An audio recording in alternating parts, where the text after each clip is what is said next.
Hello everyone, I'm the storyteller, and today I'll take you on a spooky story. But don't worry, it will be a gentle and relaxing journey before you drift off to sleep. If you're looking for a tale that's just mysterious enough and gentle enough to relax to, then you've come to the right place. Now, find yourself a comfortable space, close your eyes, and let the story begin. Story 1. The dark and mysterious ride behind the gentleman. Sarah slumped down on the old sofa, the pale blue light from her phone screen reflecting on her tired face, reflecting the exhaustion and loneliness that was enveloping her. Her slender fingers lightly swiped through the dating app TrueMatch, where Sarah hoped to find a little joy in the midst of her boring and lonely life in the sleepy suburbs of Atlanta. It had been almost 2 years since she broke up with her ex-boyfriend. 2 years of long, drawn-out evenings, immersed in cold silence and emotionless social media statuses. Sarah sighed softly, scrolling through the profiles with an indifferent look until a notification flashed on the screen that caught her attention. Dylan has sent you a new message. Sarah hesitated for a moment, then clicked on the notification. A handsome, elegant face with a charming smile appeared. Dylan appeared next to a luxury car. The backdrop was a beach at a beautiful sunset. He really stood out from the list of lackluster profiles she had seen. Hi Sarah, I'm really impressed with you. You're really special. I hope we can get to know each other. The text message made Sarah's heart skip a beat.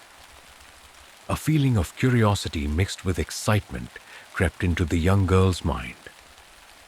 After a few seconds of hesitation, she decided to reply. Hi Dylan, nice to meet you. Immediately, the phone screen lit up again. Are you free this Saturday? I know a great restaurant in downtown Atlanta.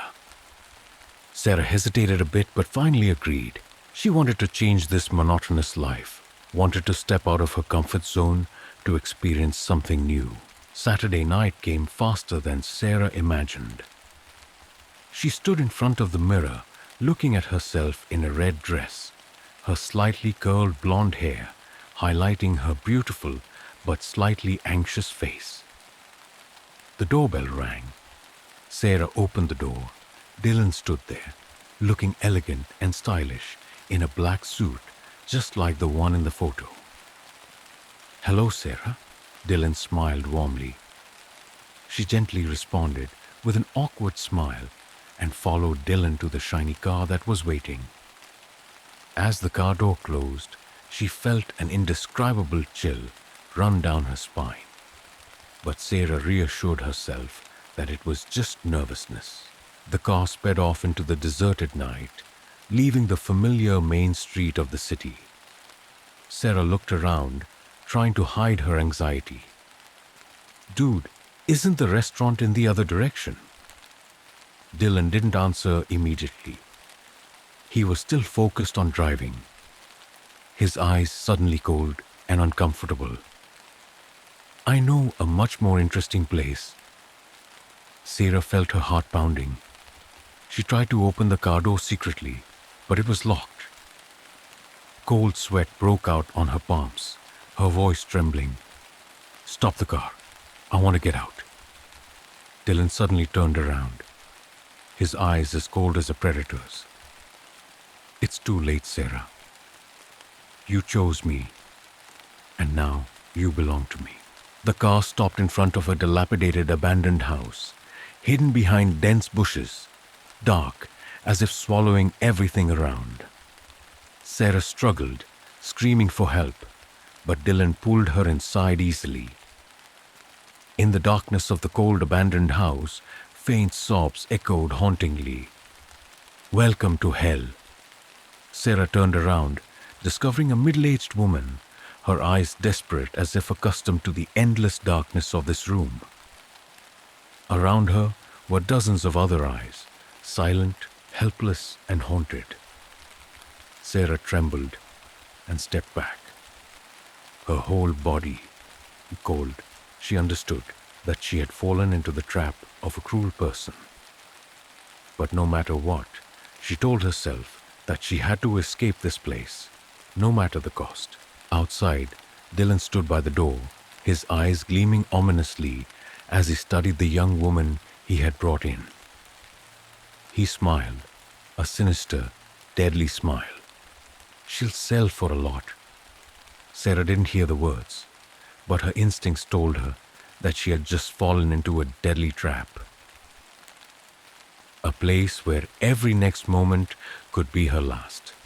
And she knew that to survive, Sarah would have to fight with a courage and will she never knew she possessed.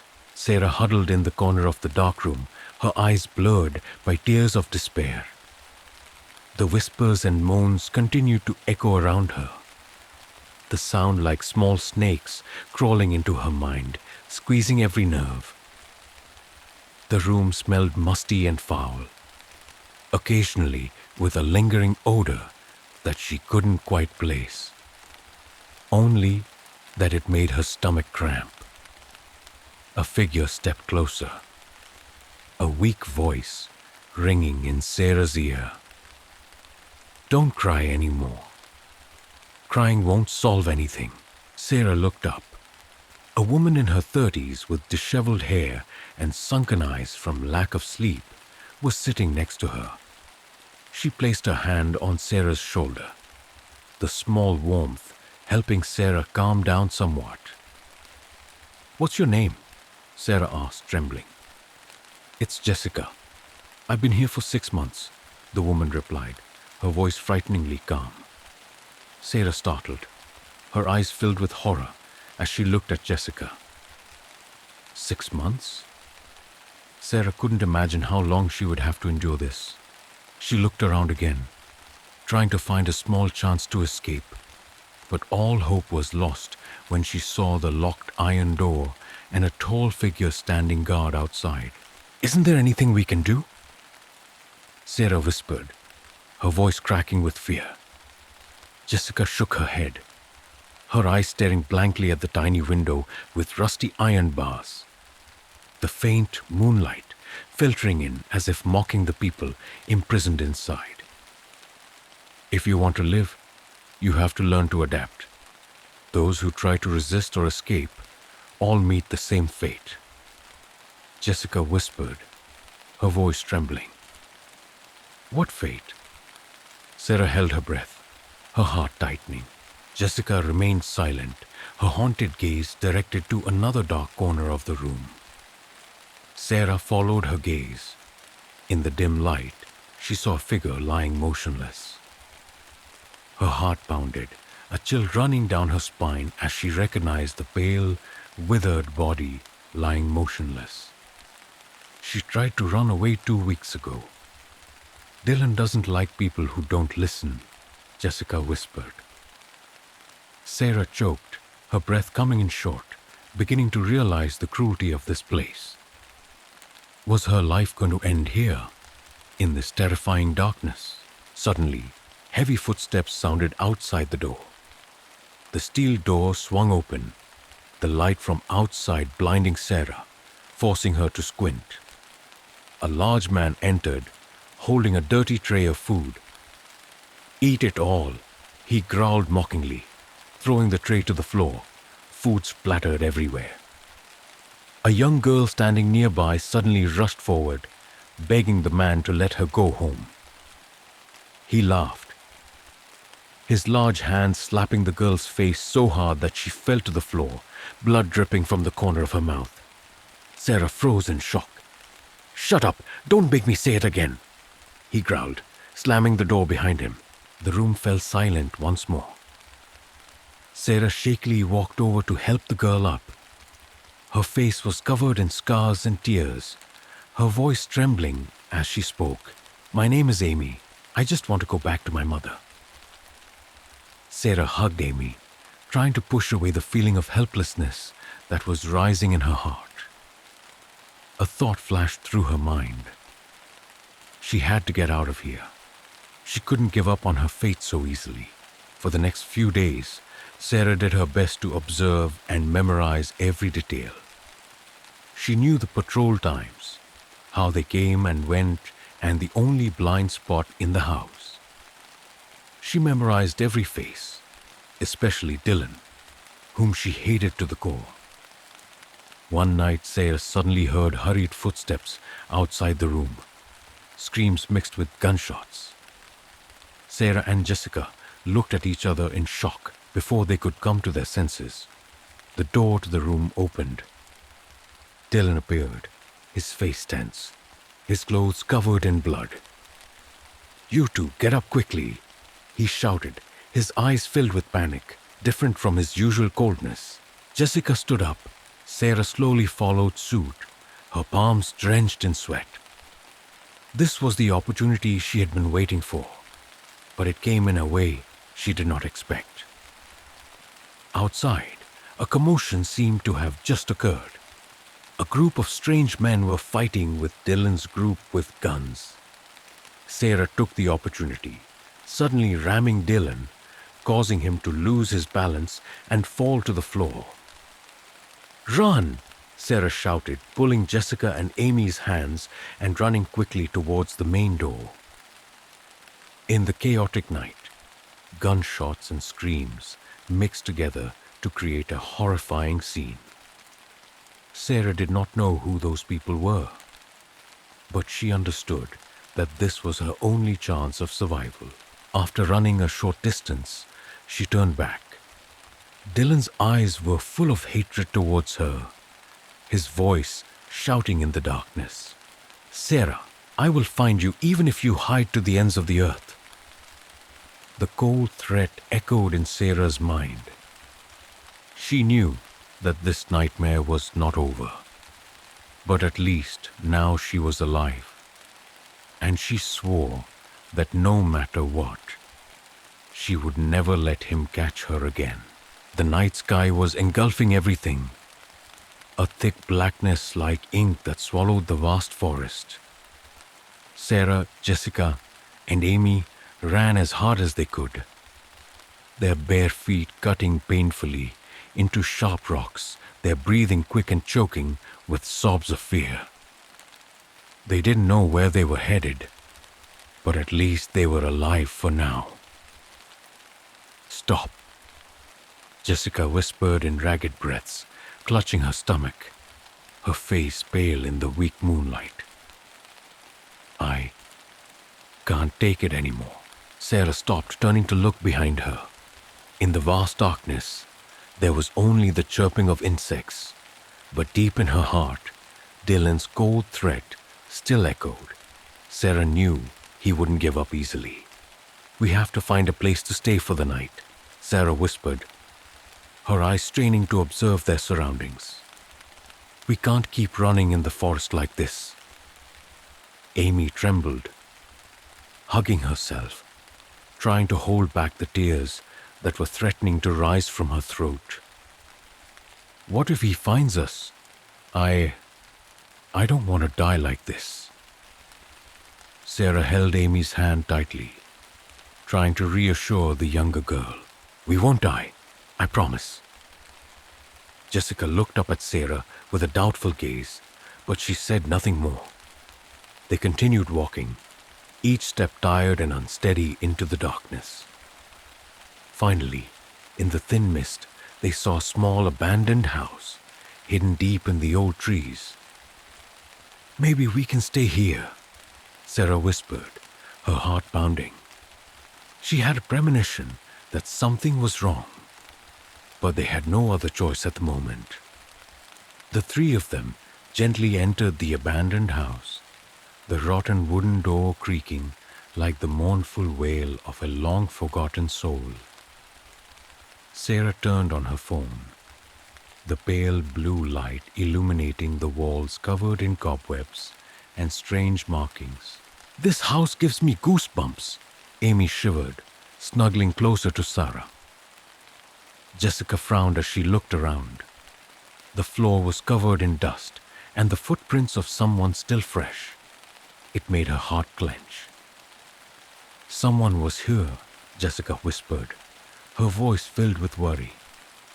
"Or maybe they're still here," Sarah added, trying to keep her voice as calm as possible.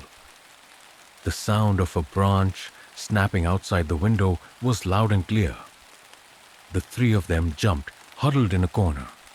Sarah held her breath, staring at the small window, sweat running down her spine. A figure moved slowly outside, the moonlight filtering through the foliage just enough to catch a glimpse of a tall, familiar figure. It was Dylan. Story 2.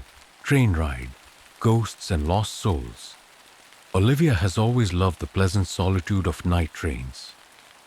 Every night, when the clock strikes 11, she often stands on the empty platform, waiting for the last train to return to her small apartment deep in a deserted neighborhood of Chicago.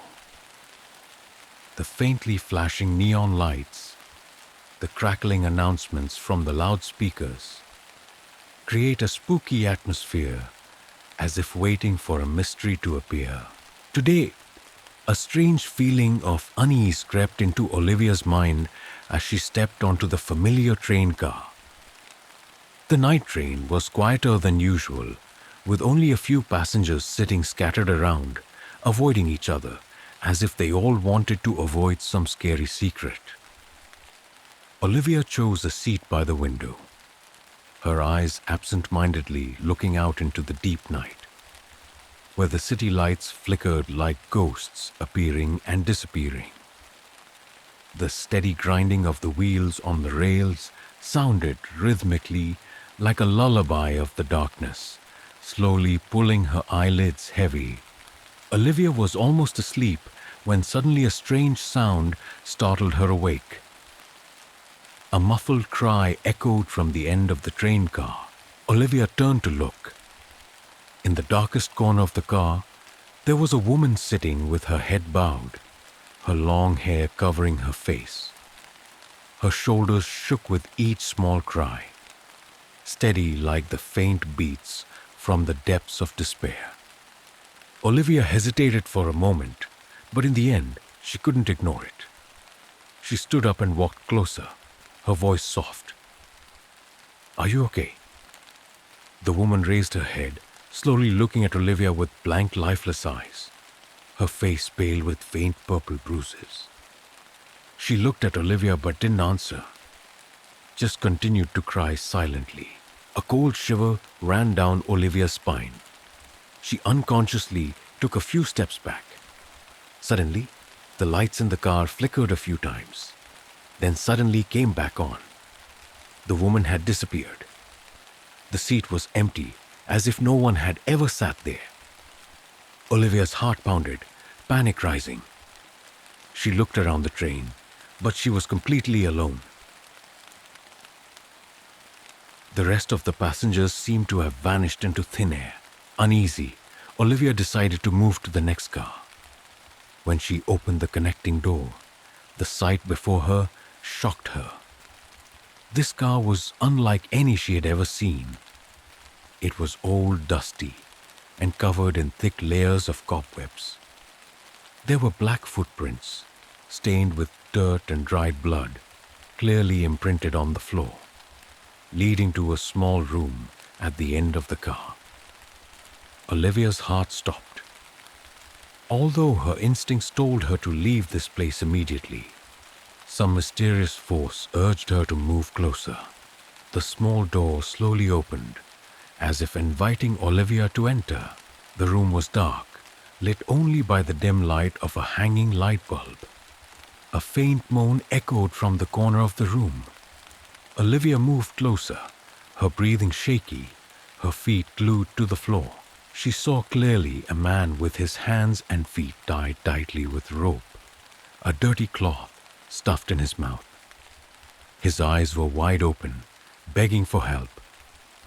Olivia panicked and tried to retreat, but the door behind her suddenly slammed shut, locking her in the suffocating darkness. She turned around and banged on the door. but to no avail. A hoarse voice rang out coldly from behind. "You're finally here, Olivia." Olivia turned her head, her eyes wide with panic. From the corner of the room, a man in a black coat was approaching her. In his hand was a long knife, shining under the dim light. His eyes were full of madness. A twisted smile appeared on his haggard face. "Who are you? What do you want?" Olivia asked in a trembling voice, tears welling up in fear. The man stepped closer, his voice dry and cold as ice. "Don't you know? This train is only for lost souls and those who are about to die." At that moment, around her appeared blurry figures, their faces covered with horrible wounds, their flesh peeling off, their soulless eyes looking at her in agony. Those ghosts gradually surrounded her, slowly approaching, as if waiting for Olivia to join this dark world. In the depths of despair, Olivia realized that she had accidentally stepped onto a ghost train where wronged souls and cruel murderers traveled together in the darkness to desolate places, committing the most terrible crimes. The man's creepy laughter mixed with the furious sound of the train, echoing forever in Olivia's mind. The ghost train still rushed through the deep night, taking Olivia on a journey that she knew for sure she would never be able to return from. Olivia woke up in a panic. Cold sweat soaked her back, her heart pounding as if it was about to jump out of her chest. She found herself still lying on the cold, dark floor of the train. Her trembling hands groped in the darkness, touching the rough, dusty floor. The roar of the train had stopped. The space around her fell into an eerie silence, only the wind whistling softly through the rotten cracks. Olivia struggled to her feet, groping her way towards the door. When the rusty door swung open, the sight before her stunned her. In front of Olivia was an old, desolate, dilapidated platform. The hanging lights creaked and flickered as if someone was playing with them. The old tattered sign hung in the air with the faded words, "Elmwood Station." Elmwood. That name sent a shiver down her spine. This place had been a small town, famous for mysterious disappearances over the years, and was eventually abandoned, forgotten in the dark history. Olivia stepped down onto the platform, her legs wobbly with fear and exhaustion.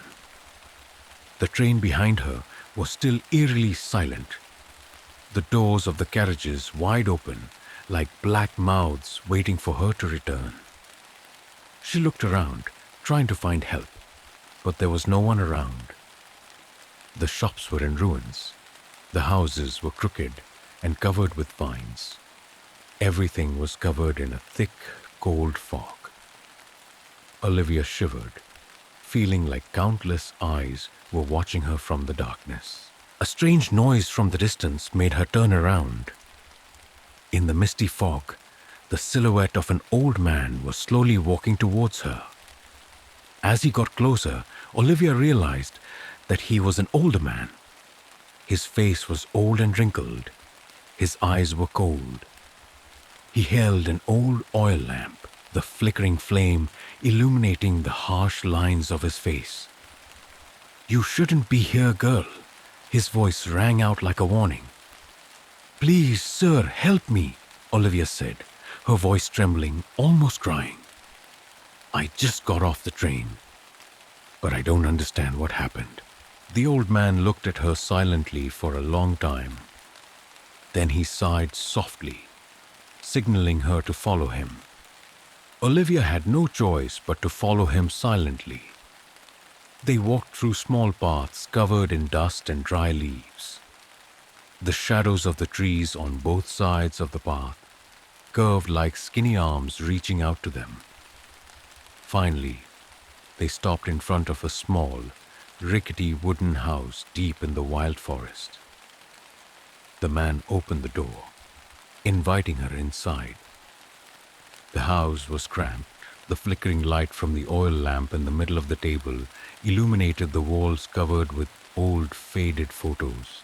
Elmwood used to be a peaceful place until the ghost trains appeared. The old man spoke, breaking the tense silence.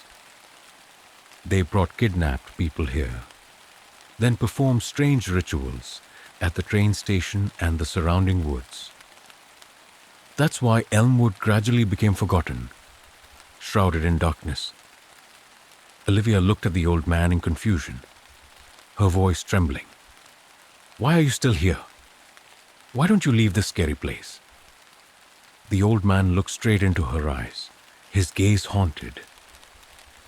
"Because I was also a part of those trains. I was the driver, Olivia. I died a long time ago, but my soul is still bound to this place." She jumped back, a cold feeling running down her spine. Just then, outside, came the sound of hurried footsteps, mixed with terrifying screams. Olivia panicked and ran to the window to look out, horrified to see the blurry figures gathering in front of the house. They stood there, motionless, staring at Olivia, their bodies covered in horrific wounds, blood dripping down and mixing with the night dew.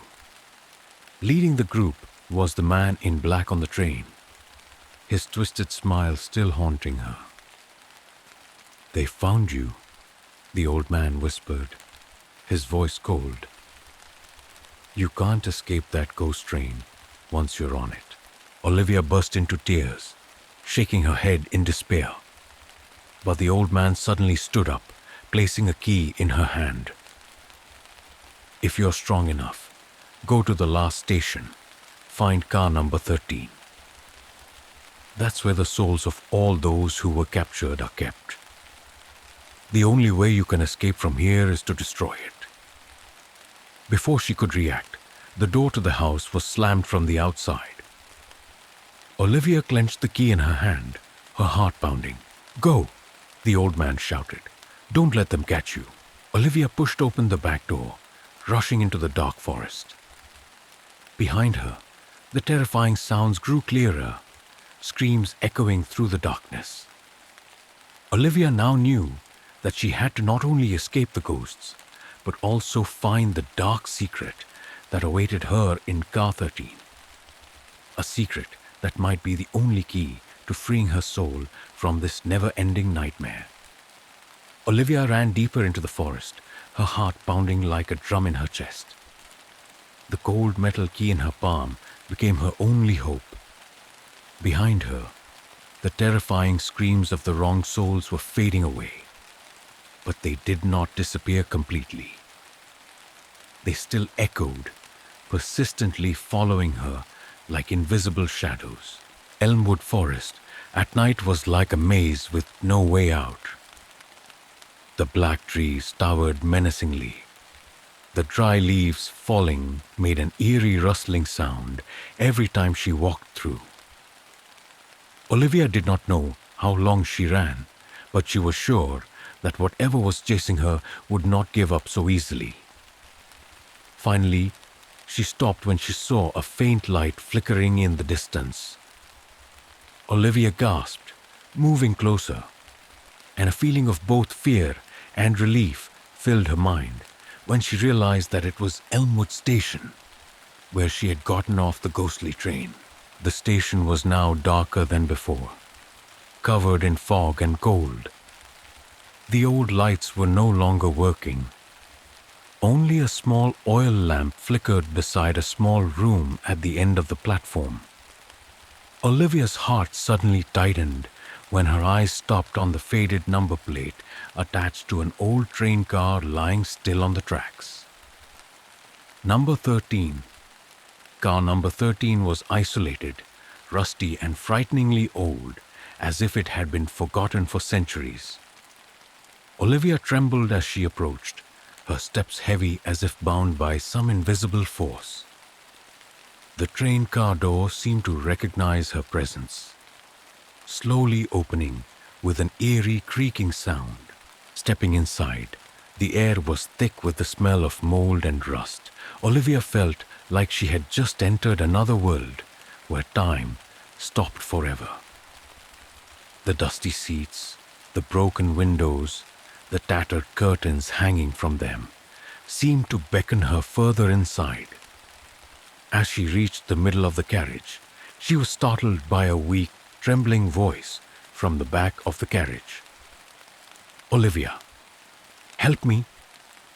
Olivia shivered as she recognized the voice. The voice was hauntingly familiar. It was the voice of the tied-up man she had seen on the first train. She rushed toward the voice, her heart pounding with tension. The dim light from the small oil lamp made it clearer for Olivia. The man was still tied up, his face pale and desperate, his eyes looking at her pitifully for help. "Who are you? Why are you here?" Olivia asked, her hands shaking as she tried to untie the ropes. The man looked up, his eyes filled with fear and pain. "My name is Nathan. I've been here for a long time. No one can save me.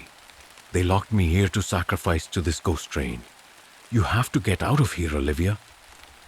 Before she could answer, Olivia was startled when she heard heavy footsteps behind her. She turned around. A tall black figure was standing at the door of the train, a twisted smile still visible in the darkness. "You came sooner than I thought," the man in black spoke, walking slowly. "But unfortunately, you can't save him." Olivia stepped back, her heart pounding, panicking. "Why did you do that? Why did you capture me?" The man chuckled, his eyes cold and cruel. "This train exists thanks to the souls of people like you. Only fear and despair can keep it running on the dark tracks.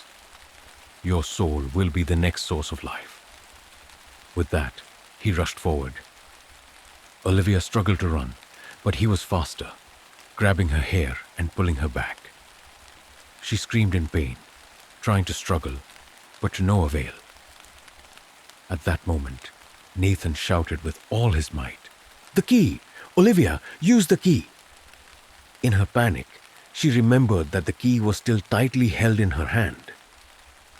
Olivia used all her strength to stab the key into the wrist of the man in black. He screamed in pain, letting her go for a moment. Olivia immediately rushed to Nathan, trembling as she untied the rope. "The door at the back of the train. It will take us out," Nathan said quickly. The two of them ran quickly to the end of the train, the angry roar of the man behind them getting closer and closer. Olivia inserted the key into the rusty lock on the last door. The lock made an eerie sound, as if it was accepting freedom for the trapped souls. The door swung open. Olivia and Nathan rushed out of the train, falling to the ground. As she turned around, Car 13 shook violently, the eyes of countless souls clearly appearing, glaring at the two with endless resentment. "Are we free?" Olivia asked, her breath ragged. Nathan sighed, shaking his head sadly. "Not yet. They will never stop. But at least now we know how to face them." The train whistled in the distance, signaling that the ghost train was still continuing its journey of hunting other souls in the endless darkness. Olivia looked towards the darkened tracks, knowing that her terrifying journey was not over yet. Now, she was more ready than ever to face the next nightmare that awaited her. Olivia and Nathan struggled up from the cold, dirty ground. There was only an eerie silence around them. The air seemed to have fallen into an eerie state of condensation. The dim light from the Elmwood platform barely enough to see the silhouettes of the tall trees surrounding them like 1,000 arms ready to grab them at any moment. Olivia trembled, her breath coming in gasps. "We can't stay here forever. They'll be back. I can feel it." Nathan nodded silently, his pale face still in shock from the horror of his recent experience. He looked toward the 13th train, which had now become completely still, like a sleeping beast waiting for the chance to wake up again. There has to be a way to stop them, Nathan muttered, his eyes shining with determination. There has to be something keeping these souls trapped here. We have to find it. Olivia followed Nathan's direction. Her eyes stopped when she spotted a small path hidden behind the dense thorn bushes, leading deep below the ground, right next to the tracks. For some reason, her heart suddenly beat faster. A feeling of curiosity mixed with fear, urging her to step closer. Look. There's a small tunnel there, Olivia whispered. Nathan frowned slightly, moving closer to examine. The closer they got, the colder and heavier the air became, unusually. The small tunnel was mostly covered in dry leaves, but inside it was pitch black, emitting a chill that made one's hair stand on end. This is where they hide their secrets, Nathan said in a firm but fearful voice. Olivia and Nathan slowly walked down, their eyes looking around warily, their hearts pounding as if they were about to burst. The tunnel was narrow, damp and dark, just enough for them to walk in a single file. Footsteps echoed heavily. The sound of water dripping from the cave ceiling mixed with the heavy breathing of both of them, creating a creepy sound that echoed around. After a few minutes of going deep underground, they suddenly stopped when they discovered a faint orange light emanating from a small room inside the tunnel. The two looked at each other, silently and cautiously approaching. When they reached the room, a horrifying scene appeared before their eyes, causing Olivia to stop in shock. In the middle of the damp room was a large stone altar covered with dried blood. Bloodstains everywhere, forming mysterious characters. The weakly burning candles around made the space even darker and more eerie than ever. Oh my God, this is where they perform rituals. Nathan's voice trembled, his face pale. Olivia stepped closer to see clearly. On the altar were old pieces of paper, black and white photos that had yellowed over time. Her heart clenched as she recognized the faces in the photos. All of them mysteriously missing passengers on the trains. This is how they capture souls, Olivia muttered. They use the blood of their victims to keep the ghost train going. Suddenly, a hoarse, cold laugh rang out behind them. Olivia and Nathan turned, startled, to see the man in black looming over the tunnel entrance, his familiar crooked smile visible in the dim light of the candles. "Do you really think you can stop us?" he sneered, stepping closer. "Every soul we take makes the train stronger, forever gliding into the darkness." "Who are you?" Olivia asked, her voice shaking, backing up to Nathan. "My name is Samuel," the man said slowly, his eyes blazing with madness. "I am the leader of these trains. Death is only the beginning of my eternal power." He raised his hand, and immediately, the wronged souls began to appear. In the darkness, their faces twisted with hatred. Olivia felt a chill run through her body as she recognized them as the people she had met on that ghost train. "Olivia," Nathan whispered, his trembling hand gripping hers. "We must destroy this altar. Only then will we be free." Samuel roared in anger and rushed forward.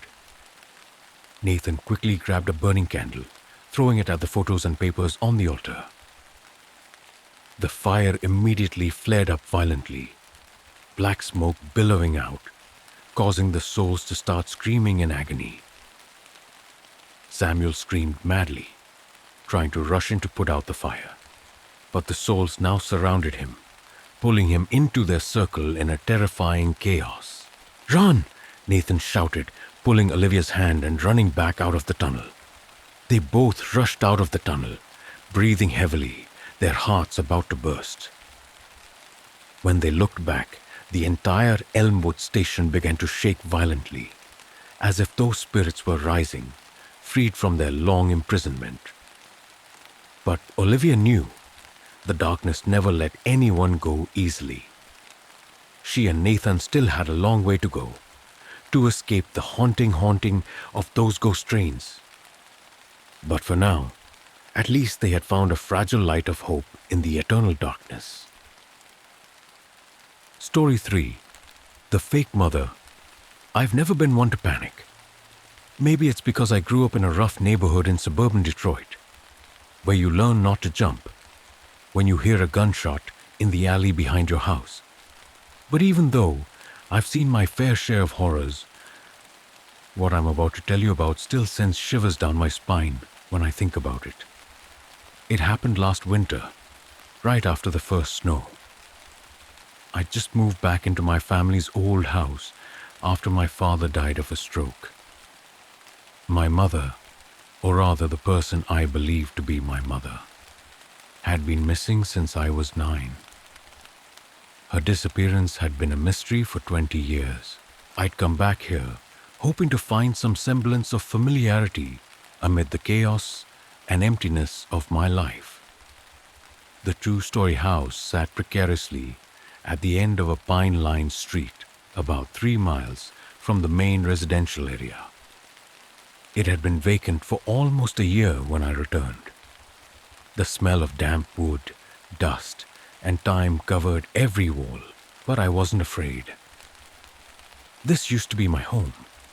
At least I thought so. The first night passed quietly. I slept on the old sofa in the living room because the second bunk was still full of boxes. Around 3 a.m., I woke up with the feeling that someone was standing there watching me. There was no sound, no wind, no light. Just a vague feeling, as if the darkness was watching me. I sat up, my eyes still bleary. Then I saw her. A woman stood at the end of the hallway, in the darkness. Her face was unclear, only her outline vaguely visible from the dim light coming from the kitchen. Long, messy hair, old white nightgown. She looked slim, but stood still like a statue. "Mom?" I blurted out, not understanding why she called me that. The woman didn't answer, just turned and walked slowly toward the kitchen. I hurriedly got up and chased after her, my heart pounding in my chest. But when I got to the kitchen, there was no one there. The back door was still locked.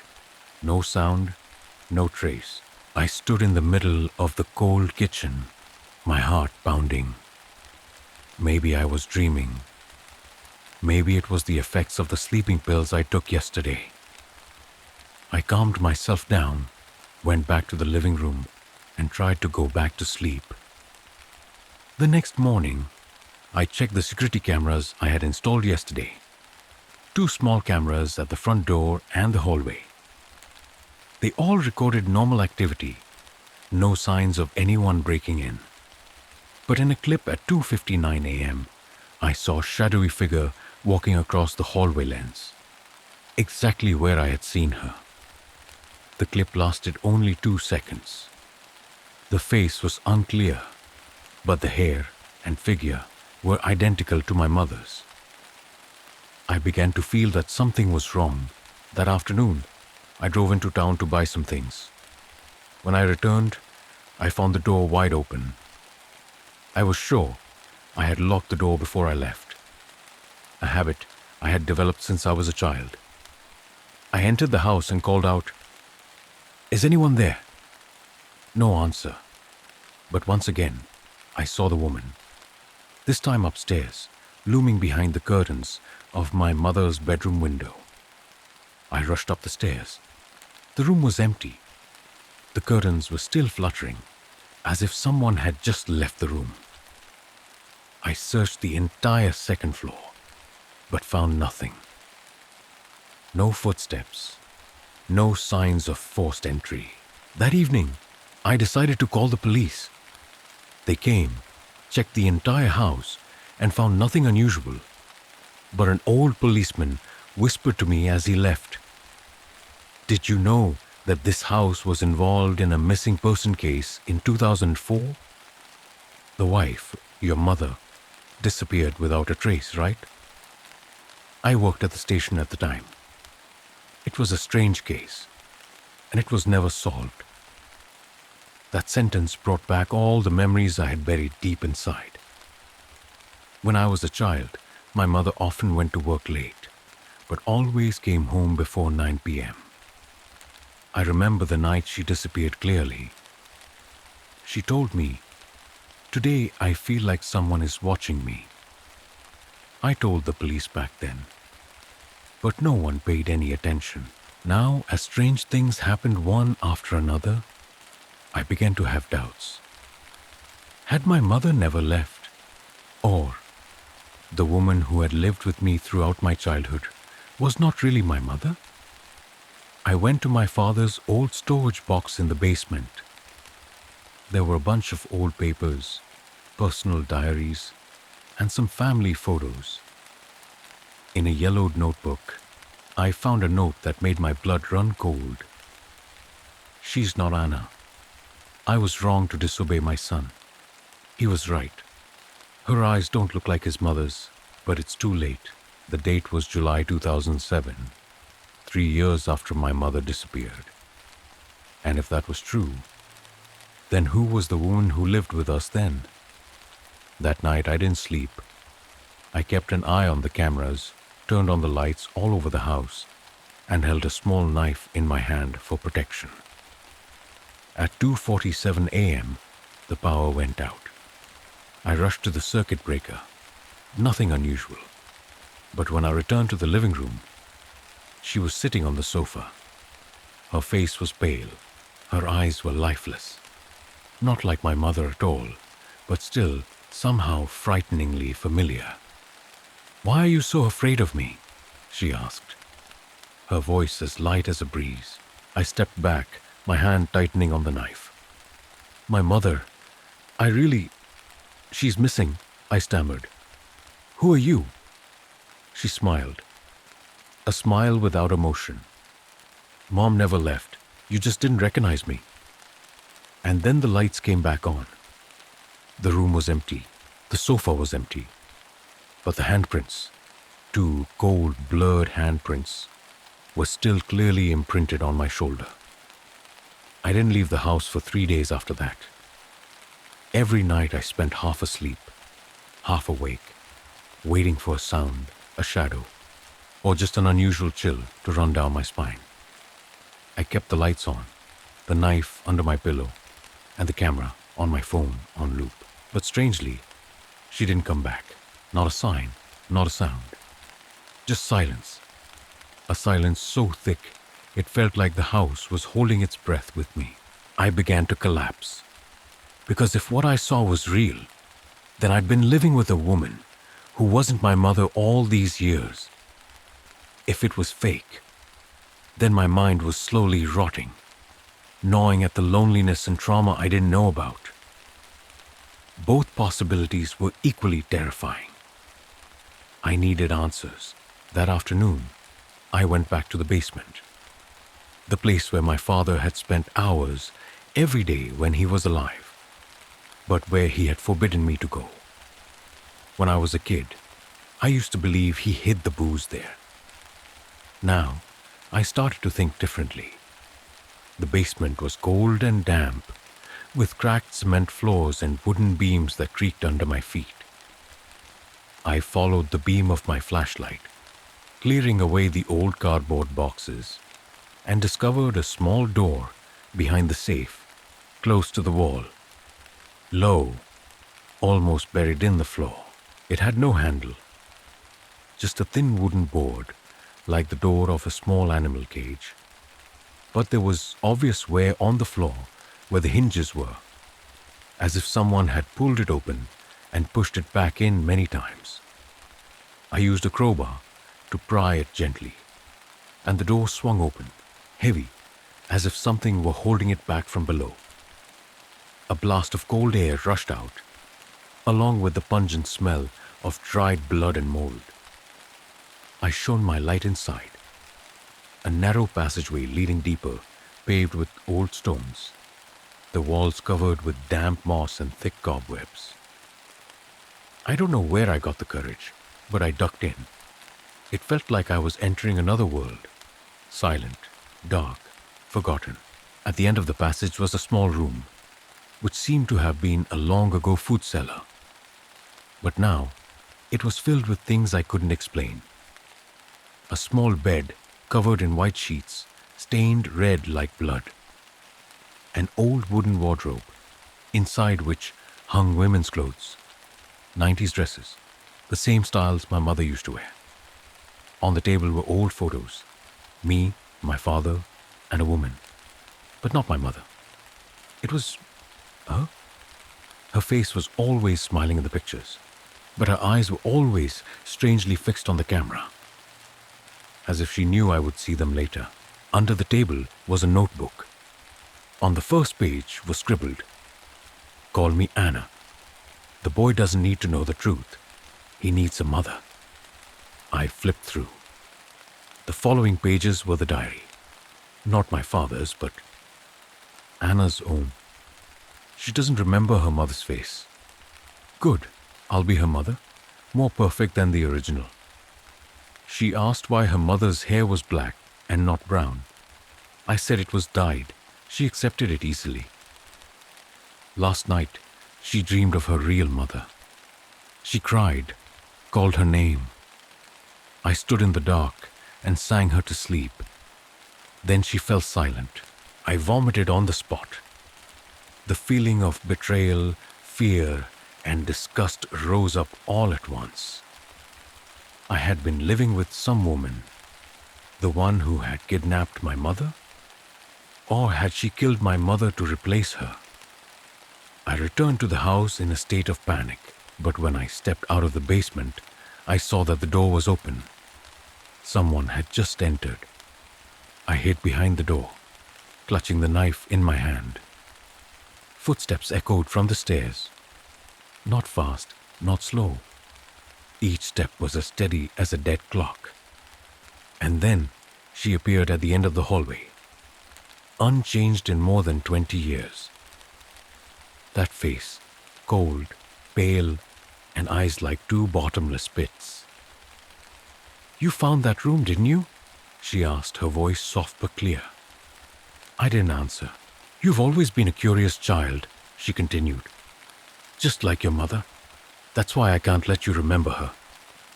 I roared, lunging for the knife, but she vanished before my eyes, like smoke. There was no one else in the hallway. No footprints, no sound. Just me, standing there, panting, my hands shaking. I called the police. This time, they were the cold case squad. Old unsolved cases. I took them down to the basement, but when I opened the small door, it led to a brick wall. No more path, no more room, no more diary. Everything was gone. A young policeman looked at me and said softly, "Are you sure you're not imagining things? This house was once occupied after your mother disappeared. A woman. The neighbors described her like your mother, but no one was sure. There were no legal documents, no registration. It was as if she didn't exist."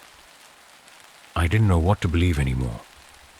But one thing I was sure of: I would not stay in that house another night. As I left, I saw her in the rearview mirror, standing at the second-floor window, as if to see me off. I left the house early in the morning, when the dew was thick on the pines and the ground was cold as death. I had only a small bag with a few clothes and my father's notebook.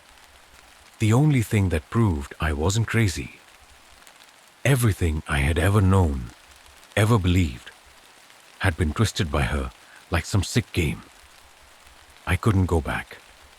Not when she was still there, watching me from the second-story window, as if I had just begun a game of chess with the devil. My destination was Montgomery Hill, a small town about 150 miles north of the old house. In my father's last diary, he had written a line I had overlooked. She came from Montgomery Hill. They say no one gets out of there with their memories. That sentence haunted me the rest of the drive. I turned on the radio to distract myself, but every station was static. The sky was gray, and the trees on either side of the road looked gaunt and twisted, like the twisted memories I carried. Montgomery Hill was a strange town. There were no signs, no bustling people, not even a telephone pole. There were only old houses, silent streets, and cold stares from the locals, as if they knew I didn't belong here. I took a room in the only motel there, the Crescent Pines Inn, a yellowing two-story with an empty front desk and a doorbell that sounded like rusted metal scraping against flesh. The only person who came out to greet me was an old woman with gray hair and skin so wrinkled that it was hard to tell her age. She stared at me as I handed her my driver's license, then said hoarsely, "You're Michael's son, aren't you?" I froze. "How do you know my father?" She didn't answer, just handed me the key to room number 6 and muttered, "Don't go out after 9 p.m. And if you hear someone calling your name from outside, never answer." The door to my room creaked as it opened, revealing a damp, musty space. But the worst thing was the large mirror that hung opposite my bed. It didn't reflect the light from the window properly. Sometimes I felt like the image in the mirror was slower than it actually moved, as if it was observing me, then deciding to reflect.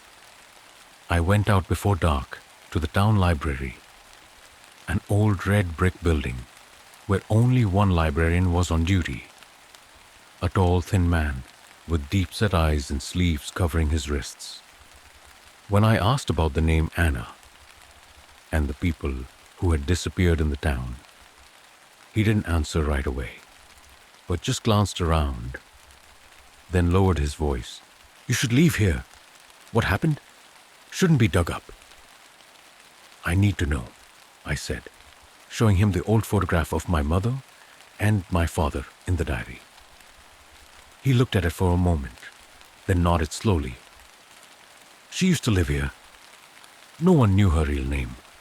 They called her Anna. But I think that was just a name she gave herself. She came here in 1986, lived in a house on the edge of the woods, 14 Black Hollow Road. And then what happened? People started disappearing. Children, women, even the police.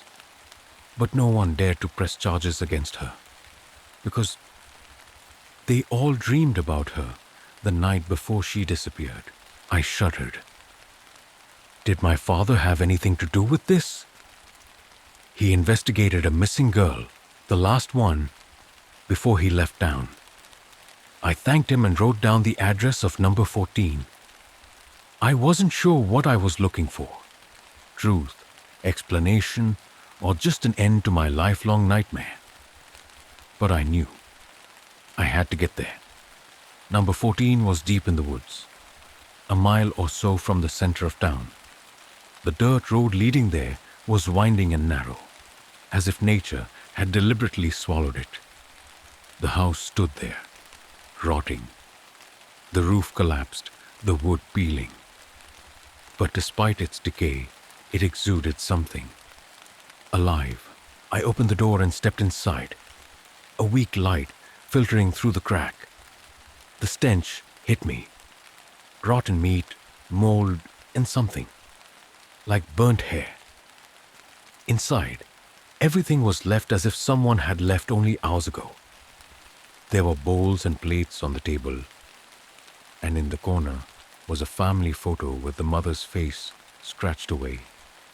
Only her eyes. The same dark eyes I'd seen throughout my childhood. I walked into the bedroom. On the wall hung a broken mirror. But not just broken. The pieces of the mirror still held their image. Not falling apart, just out of focus. As I approached, the reflection was not me. It was a little boy, crying. Behind me was the silhouette of a woman, reaching out to him. I stepped back, but as I turned around, a whisper sounded close to my ear. "Do you miss me?" I turned around. No one. But on the mirror, now written in what looked like dried blood. I chose to leave. I ran from the house, my heart pounding. But as I reached the edge of the woods, I heard her voice. Clear, distant from behind, amid the wind whistling through the dry branches. "You will never escape." I left the woods like a fugitive from hell. The damp ground clung to my shoes. Each step felt like it was being held back by invisible hands under the rotting leaves. Her voice still rang in my ears, lingering like an echo from a dream that refused to wake. I didn't dare turn around, partly out of fear, partly because I had a hunch that if I looked, she would really see me. It was dark when I returned to the Crescent Pines Inn. The wind was stronger, howling from the depths of the forest. The sky seemed swallowed by thick black clouds, and the air was thick as if this town were no longer on the normal map of the world. When I entered the lobby, the old matron was still sitting there, motionless, staring out the window. "She saw you, didn't she?" she said, her voice hoarse like wood cracking under the gravity of time.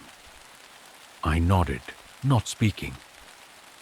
The old woman rose painfully slowly and pulled out from under the counter a worn canvas-wrapped object. She placed it on the table in front of me, pushing it toward me. "Your father left this. He knew you would come back." I opened it.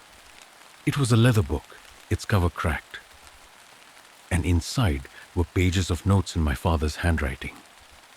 No longer in fragments like a diary. This was a document. Research, buried truth. Anna is not a person. She's something that has lived for centuries, maybe more. The first records appeared in Europe in the 17th century. Women who claimed to be mothers to children who had lost their parents. But when they appeared, villages emptied, children disappeared, and those who had looked them in the eye never remembered their own names again. Montgomery Hill was once a place of ritual, an ancient ritual called shape replacement. A wandering spirit could take over another person's body, memories, and emotions, but only if that person recognized them as part of himself. Anna didn't kill your mother. She absorbed her. Her existence is now her skin. I dropped the notebook, feeling cold. Shape replacement. What did the ritual entail? And why did it choose me? Or rather, why did she need me? That night, I didn't sleep. I sat staring at the mirror in my room, waiting for the reflection to stop matching my movements. I kept the notebook beside me and the knife within reach. Around 2:13 a.m., I heard footsteps, slow, soft, hissing down the old wooden hallway. I stood up, my heart pounding. The footsteps stopped in front of my door. Then a knock, 3, even, like a dead heartbeat. I didn't open the door, but a piece of paper slid in from under the door. I bent down to pick it up. It simply said, "The real you is still alive." The next morning, I returned to the library. The old librarian wasn't there. I searched through the files, most of them archival from the last century. A thin, untitled sheaf caught my eye. Copies of the notes of someone named Eleanor Haynes, a woman who disappeared in 1994 in Montgomery Hill. The note read, "I dreamed she was standing at the door, holding my daughter. When she woke up, she didn't remember my name. She called her mother. I never saw my daughter again. They said I was crazy, that I was a home invader, that I didn't exist in the records. I write this in the woodshed behind the abandoned church. If anyone finds it, know. Memories can be stolen, but not the soul. I'm still here. I don't know how, but I know Eleanor Haynes is my mother."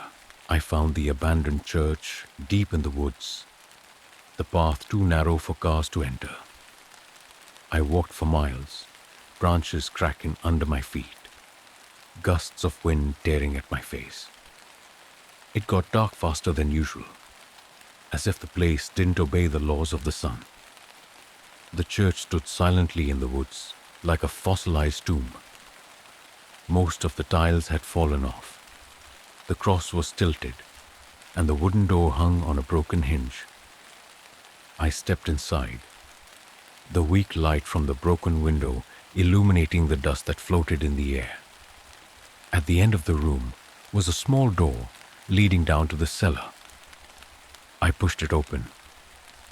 The wooden steps creaked under my feet, and a strong, musty smell filled the air. At the bottom of the stairs, I found a small room, cramped, barely big enough for one person to lie down. And my mother, she was there, not aged, not dirty, but her eyes were closed like someone in deep sleep.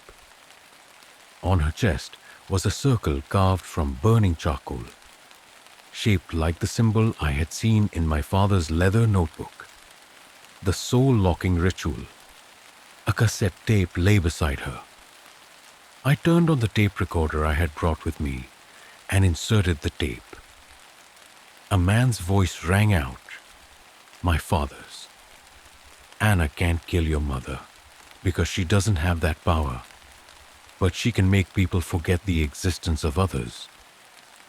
I have found a ritual that will keep your mother's soul in a state of slumber, waiting for you to realize the truth. When you believe in your mother again, she will wake up. But if you are not strong enough, if you let Anna take over your last memory, she will become your mother forever." As the tape stopped, I saw my mother's body move. A slight tremor of a finger, a soft silken breath, and then I heard footsteps on the stairs. She was there.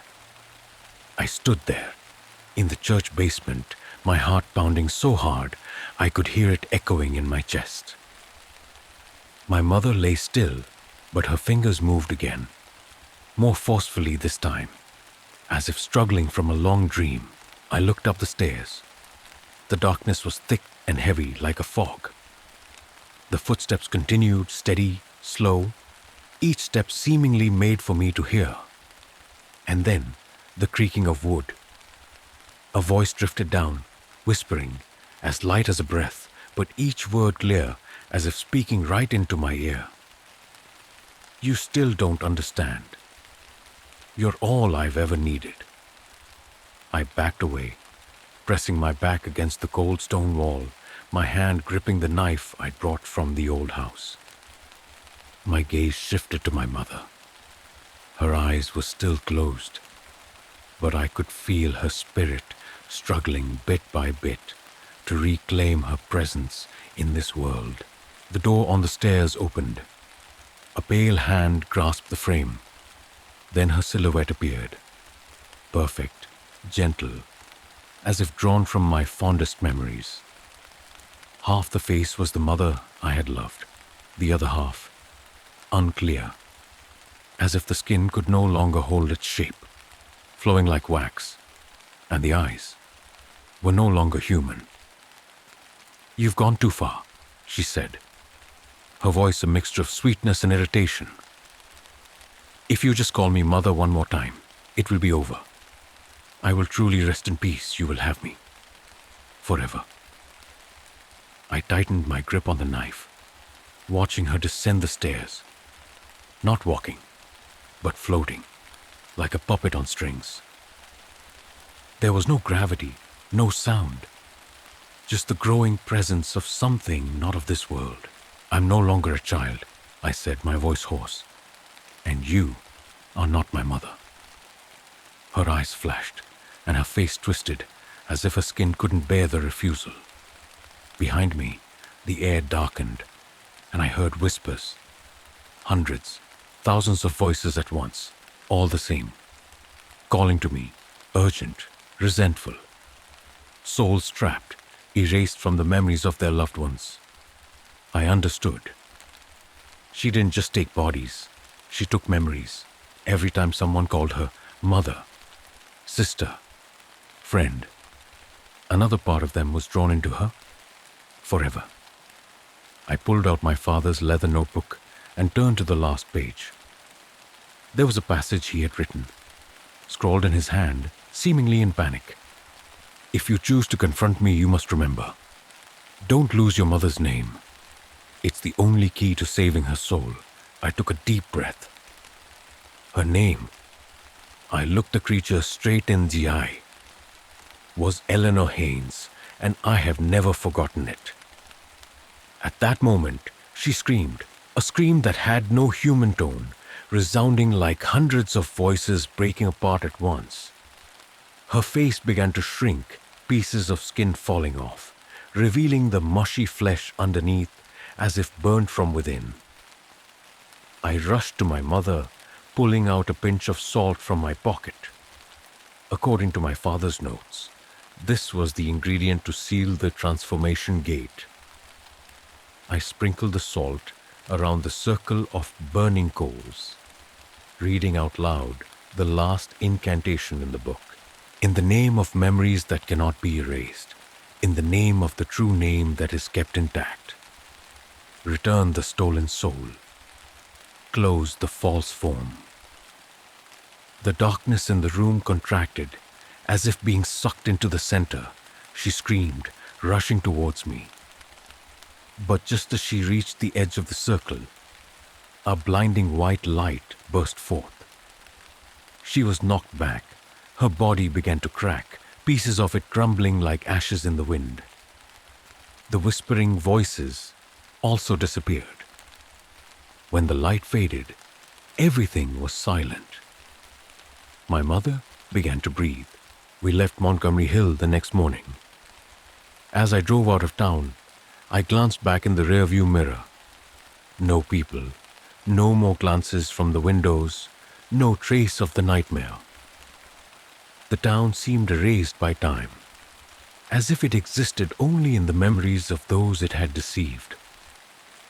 My mother was still frail, her memory not yet fully returned, but she remembered me. She remembered my name. She remembered my voice as a boy. And for me, that was enough. A few months later, I received an anonymous package in the mail.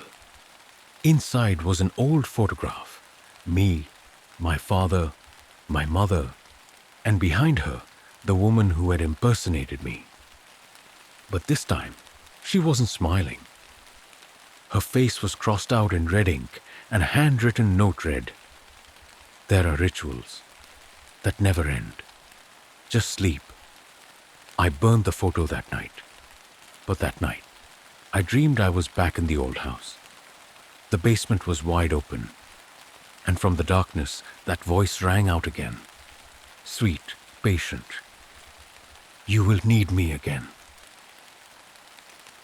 Story 4. Game of Death. I never believed in pranks until that night. My name is Marcus, 32 years old. I live alone in a small apartment in the Chicago suburbs. I work as an air conditioner repairman, not rich, not poor. My life is a series of repetitive days. Weak coffee in the morning, driving my pickup truck to each guest house to fix the problem. Then coming home, turning on the TV and trying not to be so lonely. I don't have many friends, except for one, Thomas. Thomas is the kind of friend who doesn't show up every day, but when I call, I always answer. We've known each other since college. We shared cheap ramen dinners, slept in moldy dorms, but then life took us in different directions. Until that night, a text message from Thomas. I have a game for you, a chance to change your life. Tomorrow night, 10 p.m. Address 4721 Autumn Creek. Don't ask any questions, just come. I was about to text back, jokingly asking, are you trying to lure me into a pyramid scheme? But something stopped me. Autumn Creek? The name sounded both strange and creepy. The next night, I drove to the address Thomas had sent me. It was an old mansion deep in the woods, 10 miles from any residential area. There were no street lights, only the flickering light of car headlights on the dead trees on both sides of the road. In front of the mansion were 2 men, dressed in black, wearing iron masks. They said nothing, just opened the gate and motioned for me to come in. Inside, the space was bathed in a dim yellow light. There was a smell of cigarette smoke and the musty smell of time clinging to the old brick walls. I saw about 8 other people standing around the large living room. No one was talking. Everyone seemed to be watching each other. And then a voice boomed from the ceiling speakers. Welcome to the selection round. The room was silent, save for the wind whistling through the windows. In this round, each of you will receive an envelope. Inside is the name of the person you must eliminate. If you succeed, you move on. If not, you will be eliminated by someone else. There is no option to back out. Everyone looked at each other. No one laughed. No one asked what kind of joke this was. There was something in that voice that made my heart freeze. A masked man approached me, handing me a red envelope. His hand shook slightly as he handed it over. Or was it mine?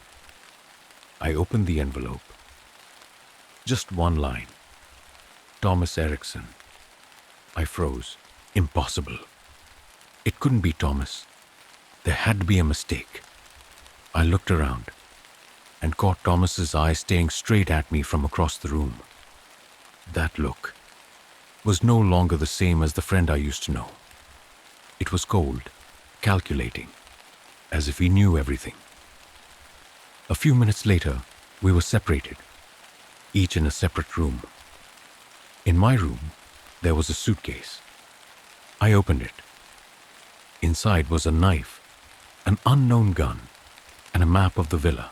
I couldn't breathe. I wasn't a murderer. I was just an air conditioner repairman. I tried to open the door and run away, but it was locked. There was no way back. Another loudspeaker sounded. The game begins. Time, 6 hours.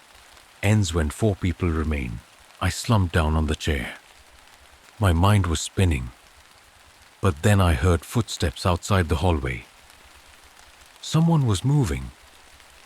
I turned off the room light, hid behind the closet. The footsteps stopped right in front of my door. 1 second, 2 seconds.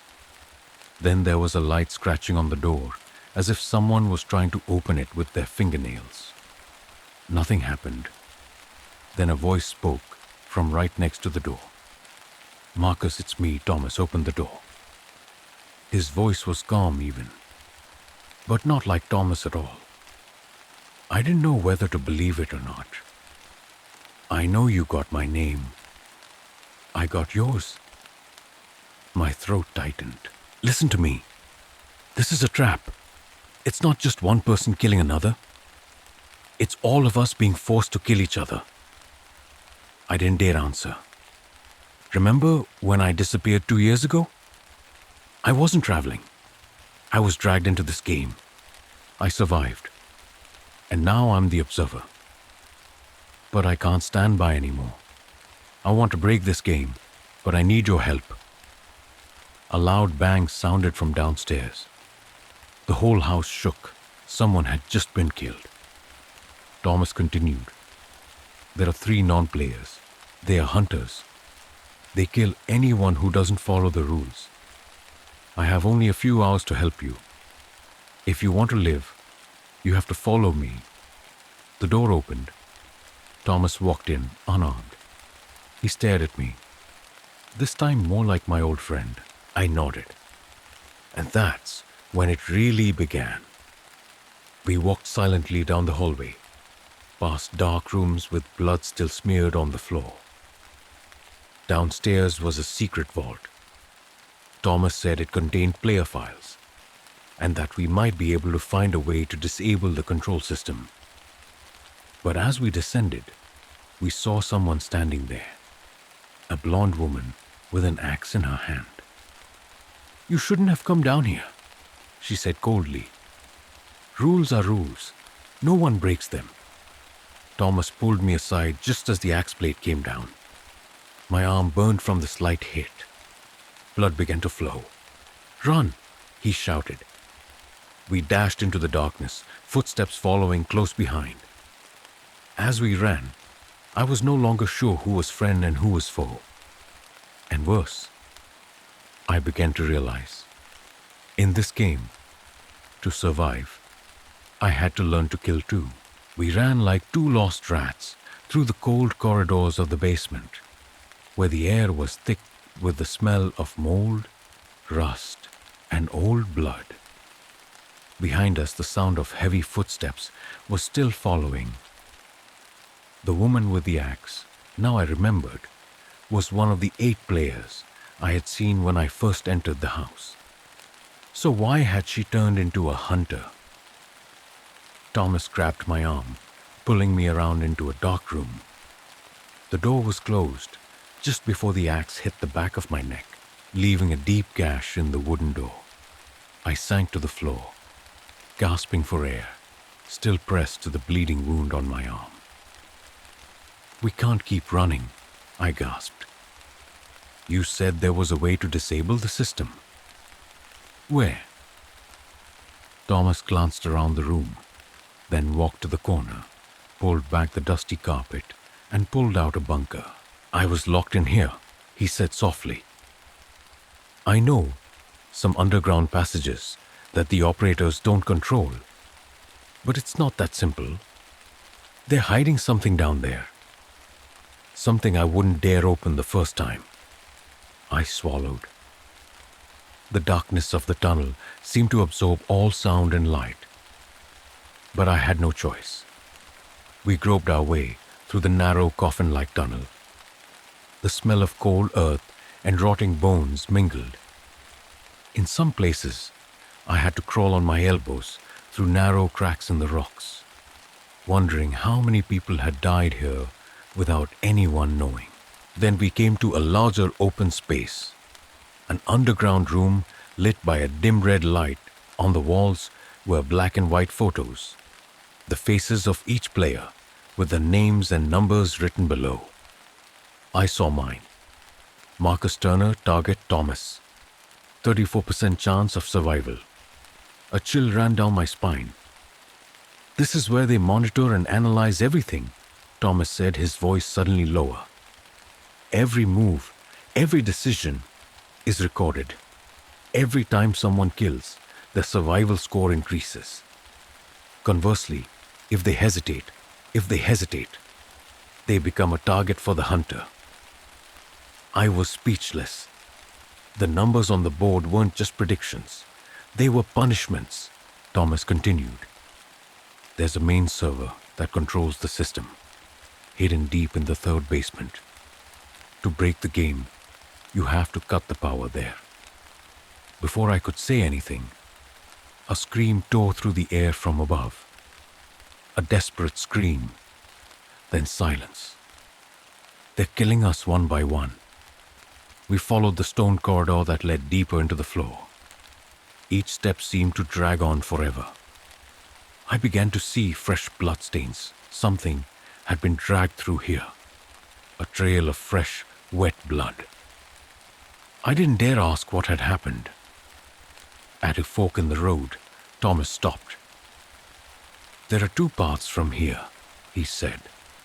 "One leads to the control room. The other is where those who resisted the game are locked up." "Locked up?" I asked. "Not killed, but kept. Experimented on, tortured, recorded." His eyes darkened. I shuddered. But then there was a rustling sound from the left side of the hallway. We stood still, holding our breath.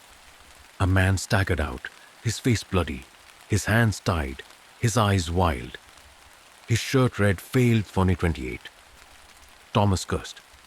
"Fuck, they let one of them go." The other man roared and charged at us.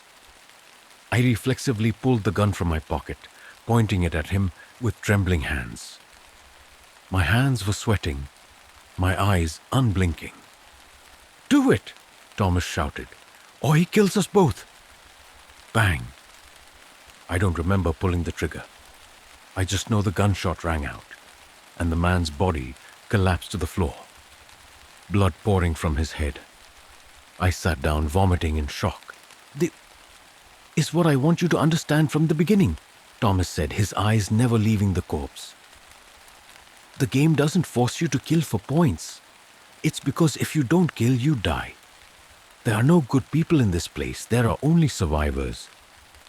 We finally reached a large room where the server was located. It didn't look like a machine, but rather a giant black mass with hundreds of cables plugged into the walls. The main screen read, "Access confirmed. Thomas Erickson, Level 2 Administrator." "They gave me access when I first survived," Thomas explained, "but I never dared to use it until you showed up." I looked at him. "Why?" I asked softly. Thomas smiled, a sad smile. "Because you're the only one who ever saved me and didn't ask for anything in return." He typed a few commands, and the screen switched to system wipe mode. But as soon as the process began, an alarm sounded. The door slammed shut. The lights flashed red. A voice came over the speakers. "Illegal action. The hunter is coming." The steel door behind him opened, and in stepped the woman with the axe. But this time, she was followed by two more people.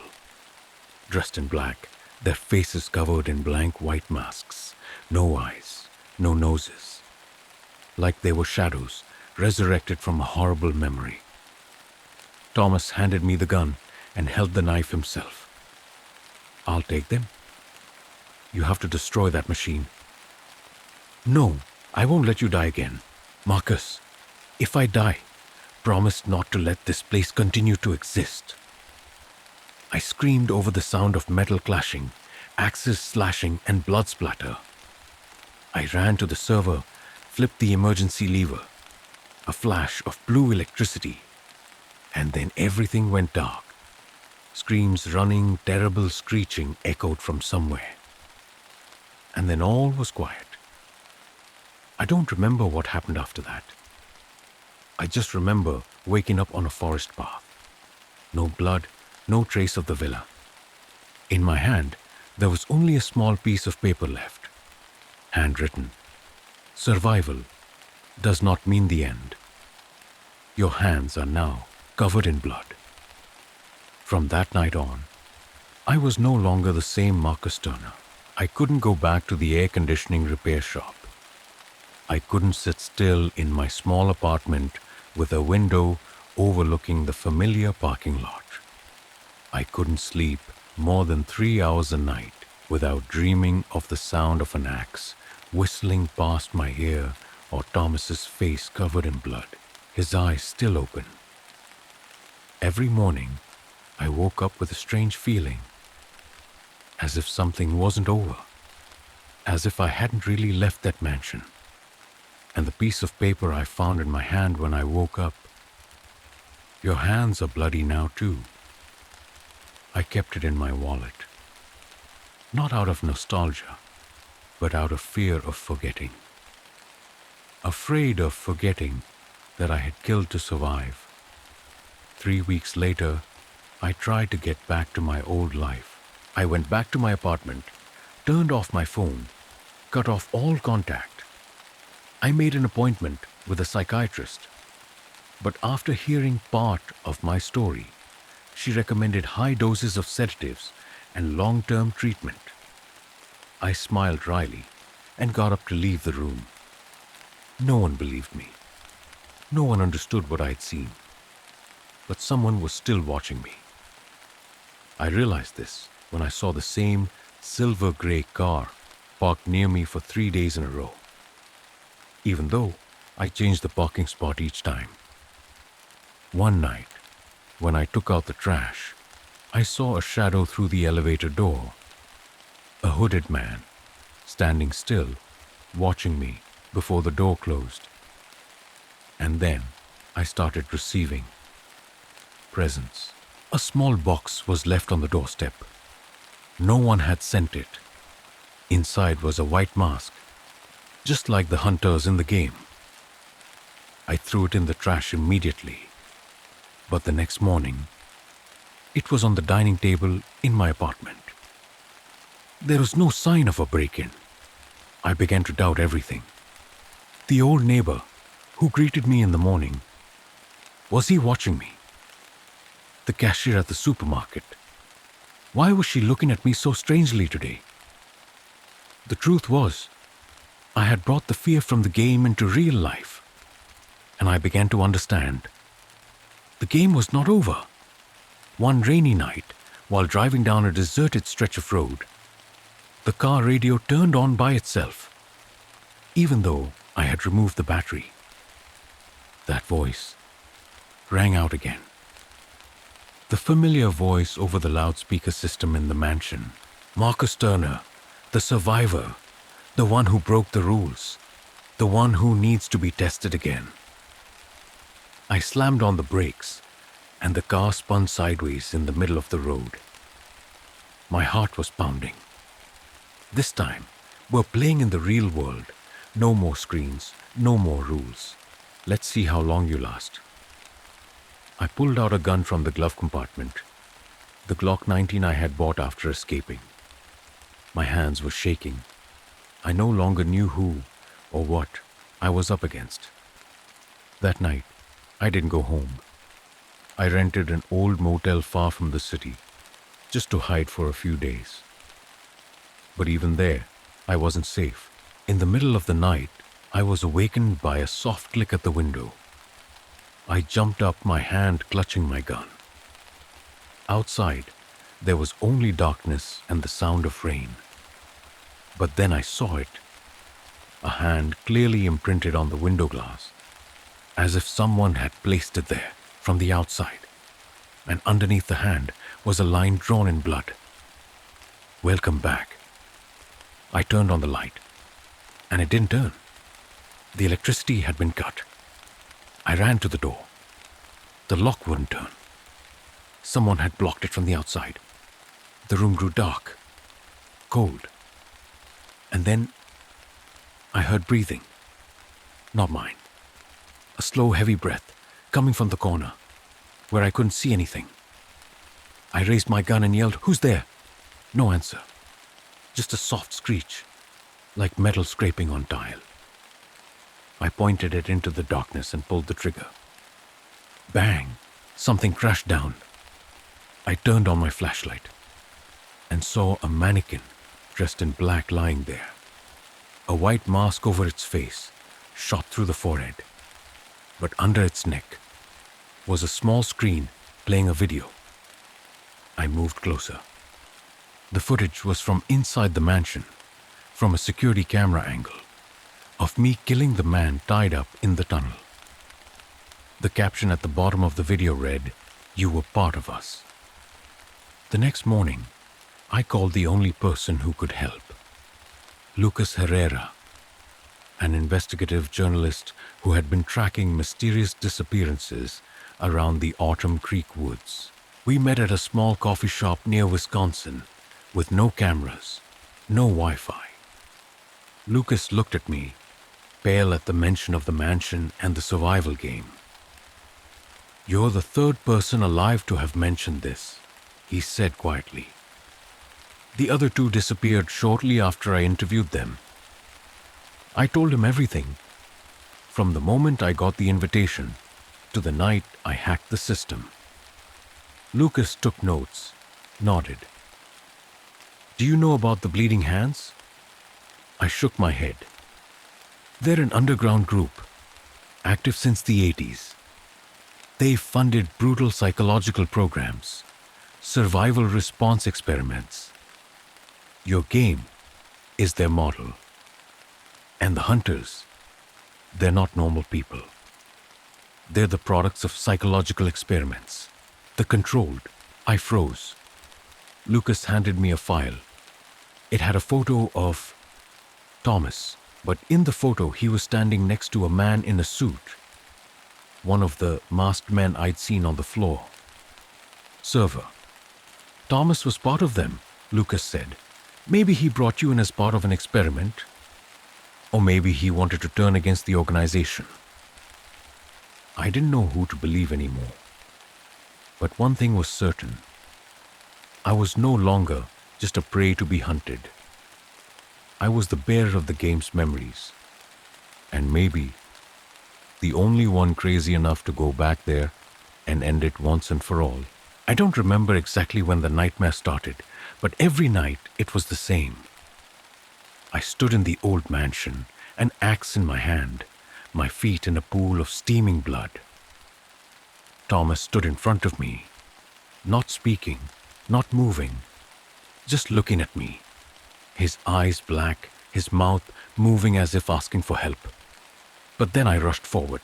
I hacked at him, and every time the axe swung down, I heard a soft laugh. Not mine. I woke up in the cold night, my shirt soaked with sweat, and my hand clutching something hard and cold. I looked down. A fruit knife, dripping with dried blood. Not a dream. I started to have gaps in my memory, hours when I couldn't explain where I had been, what I had done. Every time I saw the white mask, even on TV, in a movie, I felt my heartbeat change. Part of me wanted to wear it. I told Lucas about it. He was silent for a long time. Then he said, "You've been implanted with something, not a device. Psychological suggestion, a behavioral trigger, the kind that's been tested in mind control programs." I didn't believe it. It couldn't be. But then he handed me a recording from an anonymous source, Thomas's voice, recorded before he disappeared. Every survivor leaves something inside. A seed. It sleeps in the subconscious until it's awakened by a signal. If I fail, Marcus is next. But if he's stronger than me, maybe he can break the loop. We set to work. Lucas took me to an abandoned transmitter in the mountains of northern Minnesota, a place he believed the Bleeding Hands had once used to broadcast experimental signals. That night, we snuck into the decaying engineering building. The flashlight swept over the rusted benches, the torn-up power board, and the scattered photos on the floor. Photos of the victims, all of them former players. In the corner of the room was a small transmitter, still working, and inside, a tape recorder played over and over again. "Open your eyes, recognize, kill. Death is not the end. Blood is the beginning." I couldn't take it anymore. I smashed the transmitter, but then I collapsed to the floor. My head was pounding. There was a whisper in my head. The faces I'd killed came back to me, and I saw my hands. They were shaking not with fear, but with excitement. I screamed. Lucas held me down, drugged me. I woke up in a log cabin in the middle of the woods. Lucas had tied my hands, his eyes filled with fear and pain. You almost killed me when the signal was disrupted. Marcus, something inside you has begun to awaken. I screamed. I'm not one of them. I'm against them. But deep down inside me, I wasn't so sure anymore. Every night, I heard that voice in my head, soft as a breeze, but clear. Why run? You're stronger than that. One day, Lucas left me alone with a tape recorder. He wanted me to say everything I felt, even the parts I was afraid to admit. I looked straight into the lens and said, there's something bigger than that organization. It's not just an experiment. It's a murderous breeding machine. It creates hunters, not with guns, but with fear, memory, and blood. And I choked. I'm becoming a part of it. Lucas watched the tape again. He said there was a moment when my pupils dilated abnormally. My voice changed, like I wasn't myself. We decided to find another living witness, one of the two who had escaped like me. Her name was Nina Caldwell, a recluse living in a small town in southern Colorado. When we arrived, we found her house locked, the windows boarded up. Neighbors said no one had seen her leave in 5 years. Lucas broke the lock. Inside, the house seemed frozen in time. Everything was covered in dust, but there was no sign of damage. Her bedroom was the thing that made me shiver the most. On the walls, there were hundreds of drawings, all of them white masks. In the corner of the room, Nina sat motionless, her body gaunt, her eyes vacant. Don't say their names. They heard, she whispered, her voice like the wind through the crack in the door. Lucas stepped closer. Nina, you escaped, but we need your help to finish. She shook her head slowly. It can't be finished. They're not in the house. They're in you. That sentence sent a chill down my spine. And then Nina looked up at me. You. I know you. You've been chosen. You'll be the perfect hunter. I screamed, denying it. But then she lunged at me, with a small knife hidden in her shirt. I fell to the floor, blood pouring from my shoulder. Lucas tackled her. We have to kill it, she screamed. It's the gateway. If it lives, the game continues. Lucas didn't kill her, but I knew she wasn't crazy. Not completely. That night, I stood alone on the balcony of the motel, looking down at the dark forest. For the first time, I wasn't afraid. I felt comfortable in the dark.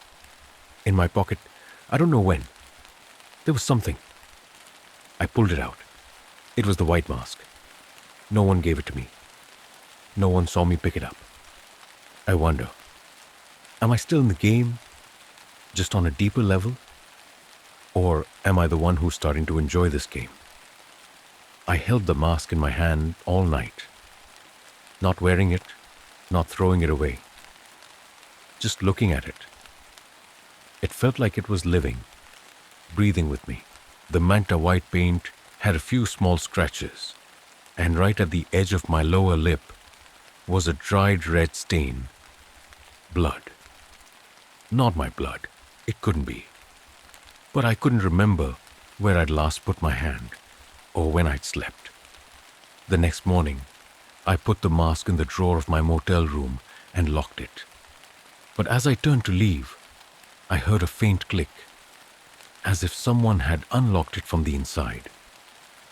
Lucas returned in the cold afternoon, carrying a stack of documents, his face pale with fear. I found the place where it all started. He sat down, his gaze no longer steady. The research facility, an old institute deep underground, once a military biocontainment station in the 70s. Now, it's the official testing center for bleeding hands. How do you know for sure? I asked. Lucas was silent, then turned on his computer. He played a video. The screen showed a blurry image. A security camera recording a laboratory. A man was tied to a chair, his eyes wide open. In front of him, a mask slowly rotating on a conveyor belt. Each time the mask stopped, a voice said, "Who are you?"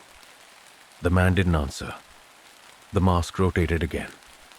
"What are you?" No answer. On the fourth time, the man shouted, "I'm a murderer, spare me." Immediately, a needle dropped from the ceiling and stabbed him in the neck. The video ended with a blood-stained scream. "I've been tracking the code from the radio in your car," Lucas said.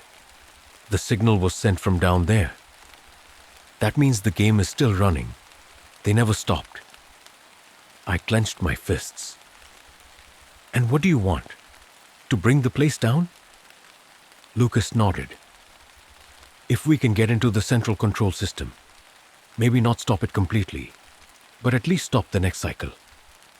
I looked at him, then down at my hands. Though I didn't say it, I knew. My time was running out. The thing inside me, the hunter, wasn't sleeping anymore. I started seeing red eyes in the mirror. I started hearing laughter in the back of my head every time I walked into a dark corner. And in my dreams, I wasn't chasing the enemy. I was chasing myself. We set out the next morning. The destination, the desert near the Nevada border, where the white zone was rumored to be, an underground facility that had never been mapped. To get there, we had to walk nearly 3 miles through the dead. No cell phone reception, no people. The entrance was an abandoned checkpoint from the 1980s, covered in dust and scattered medical trash. Lucas used the code from the old files to open the basement entrance, and the damp cold of the old metal poured out immediately. "This is the control floor," he said. "But be careful. They may have reactivated the security system." I went first. The farther down, the less light, and the air became more dense, as if something was waiting. The last floor opened onto a long hallway with frosted glass doors. Behind each door was a lab. We saw dozens of masks hanging like trophies on the walls. Each had a number engraved on the back. No name, just a code. Some masks had hair, dried blood, and fingernails. One room had a body, dressed in hospital gowns, arms bent backwards, scrawled in blood on the wall. "We are not people. We are tools." At the end of the hallway, a large room glowed, the central control unit. Lucas quickly plugged in the encryption key. "It'll take 15 minutes, he said. "Keep them away for that time." I stood in front of the door. I had a gun in my hand, but I knew that if someone stepped out of the darkness, I wouldn't need it. Footsteps, many footsteps. 3 men in black, with white masks, came out of the hallway on the other side. No weapons, no hurry, just straight for me. I raised my gun. My heart was pounding. "Turn around," I roared. They stopped. Then one of them, a woman, took off her mask. I froze. It was Nina. "We're not dead, Marcus," she said, her voice light. "We're chosen." Behind her were 2 more. One was the man I'd shot in the mansion's tunnel. "He is still alive?" I stepped back. My skin felt hot. My pulses throbbed. "We don't kill each other, Marcus. We wake each other up," Nina continued. "You think you're fighting the game, but the game is for you." Then she threw a mask at me. I caught it reflexively. "Wear it or die." I looked at it. It was the same mask as mine in the motel.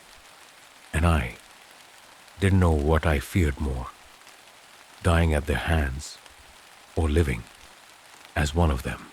Lucas shouted, "Marcus, don't let them control you."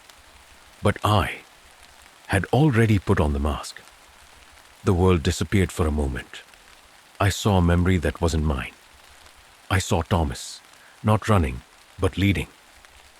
I saw myself standing on a high platform, surrounded by dozens of masked men. I wasn't the chosen one. I was the initiator. 15 minutes ended. Lucas finished the code. The whole system was flickering. Lights were flashing. The speakers were making a distorted sound. My mask fell off my face, breaking into 2 pieces. I fell to my knees, blood pouring from my nose. Lucas ran to help me. His eyes were horrified. Your eyes are black, no pupils.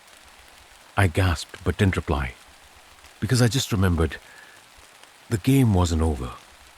It was just changing to a new version, and I wasn't sure I wanted to break it anymore. I woke up in the dark. No Lucas, no Nina, no mask. Just a steady drip around me. Blood or water, I couldn't tell.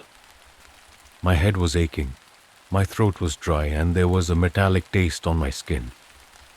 I didn't know how long I'd been unconscious, but I felt different. I touched my eyes. A cold sensation shot through my skull. Not normal pain, like something inside me was waking up. Another vein, another consciousness. I dragged myself to my feet, looked around. The underground corridor was still red with emergency lights. A network of scorched wires covered the ceiling. "Lucas," I called softly. No one answered. Then I saw the blood, trailing it, deep into one of the rooms at the end of the corridor. I didn't want to follow, but my feet moved on their own. The door swung open. Inside was Lucas, lying unconscious, his head covered in blood, one arm broken, blood spreading across the floor in a circle. I rushed forward to help him up. At that moment, his eyes opened wide. He was startled, raised the sharp knife he had prepared, and stabbed straight at me. I managed to hold his hand back. "Lucas, it's me." His eyes blinked a few times. Then he realized. His hand dropped the knife. "Marcus, are you still you?" That question choked me. I didn't know. I really didn't know. Lucas recounted. After I put on the mask, I fell unconscious. But the others, Nina, the man I shot, all disappeared, as if they had never existed. No blood, no bodies. Then from the control center, a series of activation signals were emitted.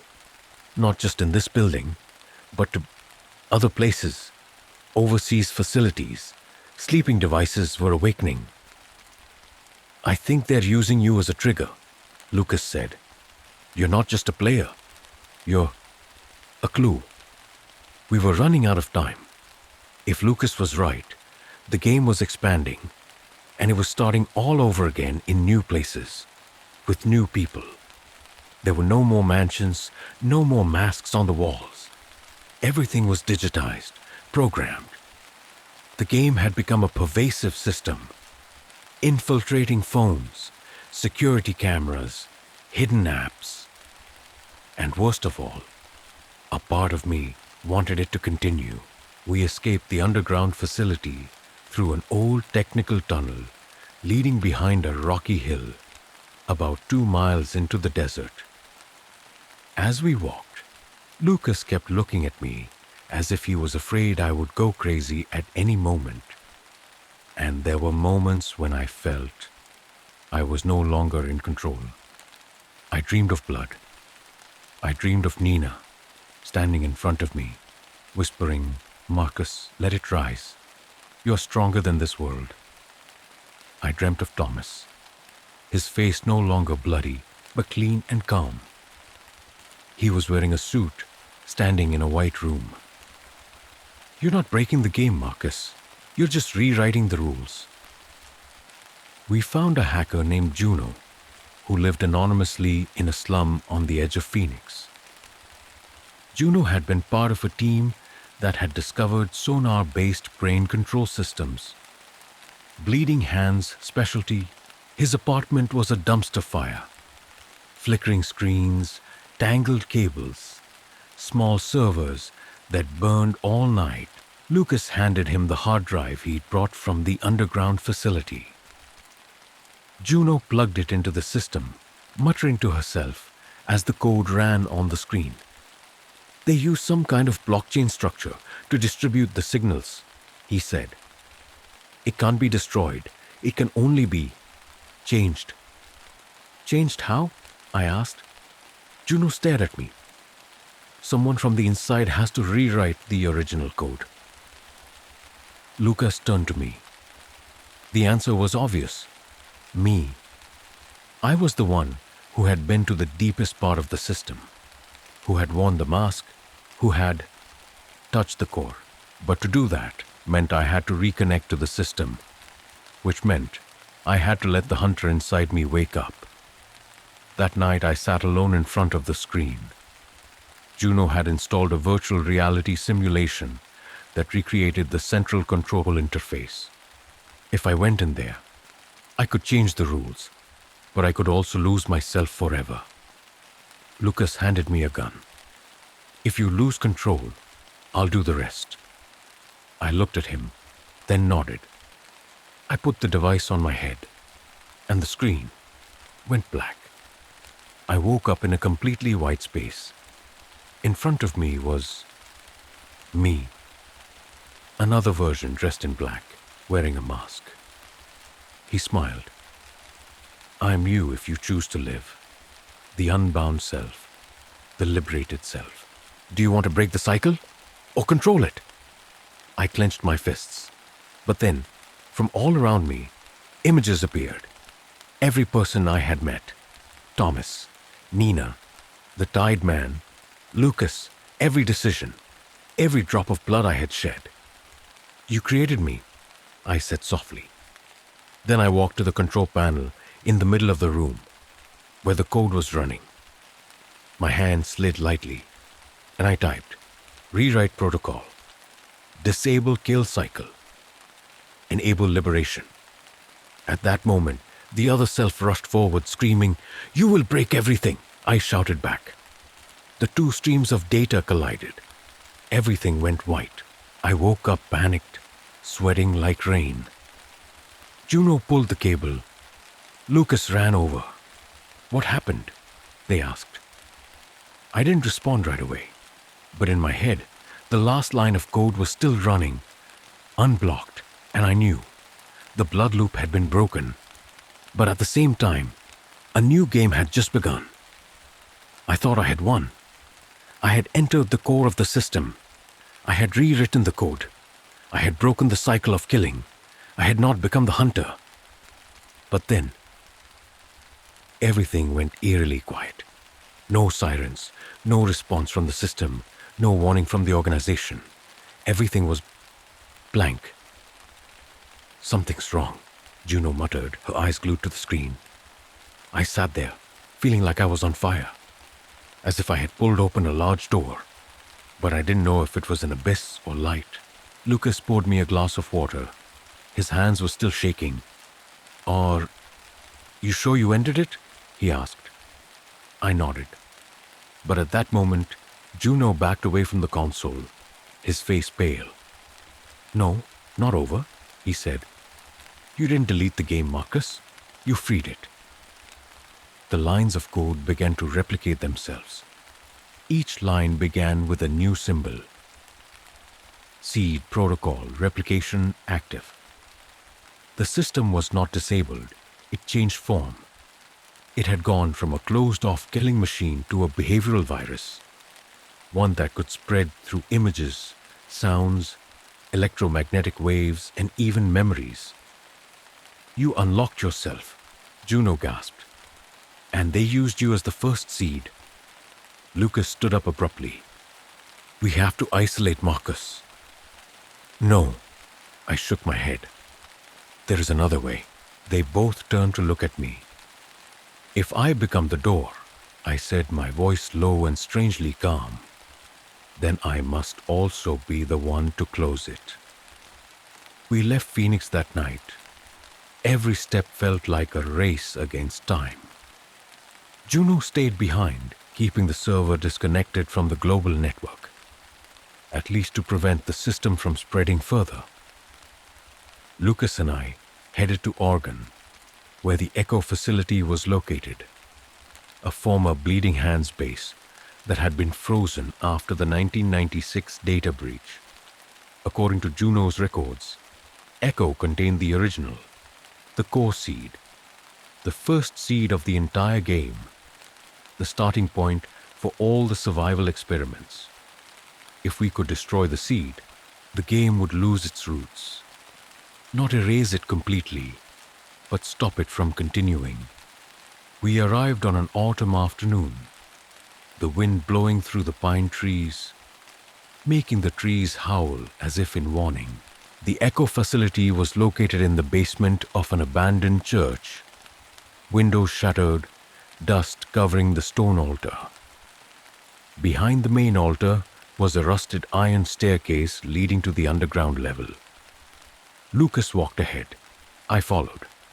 Each step was a memory of Thomas, of Nina, of the nights chasing around the mansion, of the white mask, and of myself, with blood on my hands. The basement was a veritable maze. Nameless rooms, spiraling corridors, dead cameras hanging precariously, no electricity, no voices, but still, breathing. We groped our way to the core room. The core, encased in bulletproof glass, inside was a cube-shaped device, glowing like a living brain. Lucas plugged in the controller, ran the decryption program, but the command line was blocked. "I need more access," he said, sweating. I knew there was no other way. I stepped forward, touched the glass. Immediately, I was pulled into a virtual data stream, like a flood of information pouring into my brain. I saw another version of myself, this time without the mask, but his eyes. Blank. "You chose wrong. Liberation is not freedom. Freedom is not survival. Now you pay." He raised his hand, and in his palm I saw all the faces I had killed. They looked at me. No resentment, just waiting. "I'm not afraid anymore," I said softly, and I raised my hand, smashing the main control panel from inside the illusion. Everything went dark. There was a loud bang, not in sound, but in consciousness. I opened my eyes. Lucas helped me up. His eyes were red. "You barely woke up," he said, "but the system stopped." We left the Echo facility in silence. No cheers, no fireworks, just the end. 3 weeks later, I sat in a small coffee shop in Denver, looking out at the noisy streets. In my hand was a notebook, writing everything down. The game is over. No more invitations, no more mysterious radio broadcasts, no more disappearances in the middle of the night. But I still can't sleep. I still dream of blood. I still see the mask in the mirror every time I blink. And I know, once you become a survivor of bloody hands, you will never be normal again. Story 5. Shop of Death. I don't remember exactly what it was like to walk into that store. Only that, as soon as my hand touched the rusty brass doorknob, a chill seeped out from inside, penetrating my thick Minnesota winter coat. It was January, and the snow had yet to melt. I was wandering the old neighborhood of West St. Paul, a place of quiet red brick streets and old stores that looked as if they had been forgotten by time. Somehow, I'd wandered into that alley. It had no name, no number, just a wooden sign hanging from a wall, etched with faded letters. Curios and relics, for those who seek the rare. The door opened as I approached, making a long, drawn-out creak like someone sighing after years of silence. There was no doorbell, no background music. Inside was a soft darkness. The yellow light from a few incandescent bulbs hanging from the ceiling, not enough to illuminate the entire store, but enough for me to see the hundreds of items strewn about. Grandfather clocks, wooden masks, figurines, music boxes, old mirrors, chipped porcelain dolls lying askew in dusty glass cases. I hadn't intended to buy anything. I just wanted to get away from the cold outside for a few minutes. But then I saw it, a black wooden music box, intricately carved with Gothic motifs, dragons, castles, and tiny eyes hidden among the patterns. It was unlike any music box I'd ever seen. And strangely enough, I could hear it playing even before it was opened. A sad, repetitive melody, like a lullaby from a forgotten dream. "You have good taste," a deep voice said behind me. I turned and saw him, the shopkeeper. He was tall and thin, wearing a shabby black suit and leather gloves. There was something unreal about his face. It looked like it had been pieced together from several faces. The skin was wrinkled, like leather that had been through many hands, but his eyes were not old. They were bright, sharp, and penetrating. "That box isn't for everyone," he said, smirking as if challenging me. "But I think it would suit you." I snickered, partly out of embarrassment, partly out of feeling foolish for paying attention to this cheap antique scam. But then I asked, "How much?" "No charge. Just promise to keep it forever." He handed me the box with both hands, like he was handing me a treasure, and never let anyone else open it. I should have refused. I knew I should have refused, but I took it anyway. 2 days later, I started hearing music coming from the living room in the middle of the night. At first, I thought I was imagining it. I lived alone in a small third-floor apartment with no neighbors on the left and a staircase on the right. The melody was exactly the same as when I first saw the box. Slow, melodious, like the cry of a child abandoned in a field of snow. The first time I opened it was on the third night. In a sleepwalking state, I woke up and found myself sitting at a wooden table, the music box wide open. There was no mechanism inside, no spindle, no music player. Just a void, pitch black. But the music still played. And from that moment on, I was no longer me. I started having strange headaches, fragments of memories that I didn't remember experiencing. I saw myself walking into the woods, holding something that looked like a knife, blood on my shirt. I saw the strange woman standing in front of the mirror, turning to look at me through her reflection, her eyes white. And worst of all, I saw myself smiling, but not the smile I knew. I took the music box back to the store, but the store was gone. There was just a blank brick wall, no sign of it ever having existed. I panicked, almost threw up in the street. But what scared me the most was I couldn't throw the box away. I tried. I threw it out the window, burned it, hammered it, even dumped it in the river. But the next morning, it was on my desk, as if it had never been there. I started researching. I posted on Reddit, pretending to be a horror writer looking for material. Surprisingly, a few people responded. They told of an unnamed store in different cities: Denver, Salem, Phoenix. They all bought something for free, and then their lives changed. A woman named Marla in Oregon said she once bought a used mirror from such a store. After that, every time she looked in the mirror, she saw a future version of herself, older, bloodied, terrified. And each time it got closer, until one night, she saw it right behind her. I started connecting with them. Our group created a secret channel called Dead Curious. Though we had never met, each of them told similar stories. Indestructible objects, voices in their heads, memories that weren't their own, and dreams about a man in black with a scarred hand. One night, I woke up to find my apartment door wide open. It was snowing outside.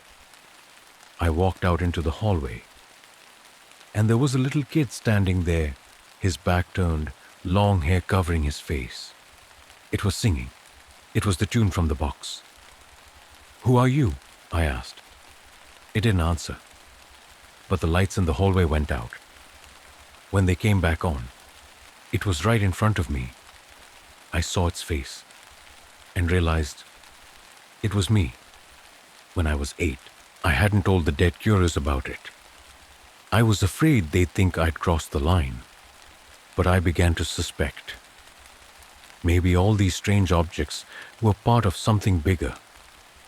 Maybe they weren't just possessed objects. They were bait. And the shopkeeper was just the gatekeeper. We began to plan. Meet, track where he had been, note the coincidences in time and place. We decided someone had to go back to the shop if it opened again.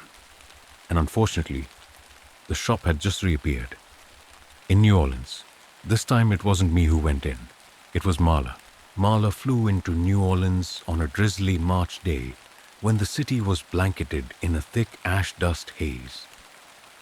She rented a small room in a quaint motel on Dauphine Street, hidden behind a cluster of pale purple hydrangeas.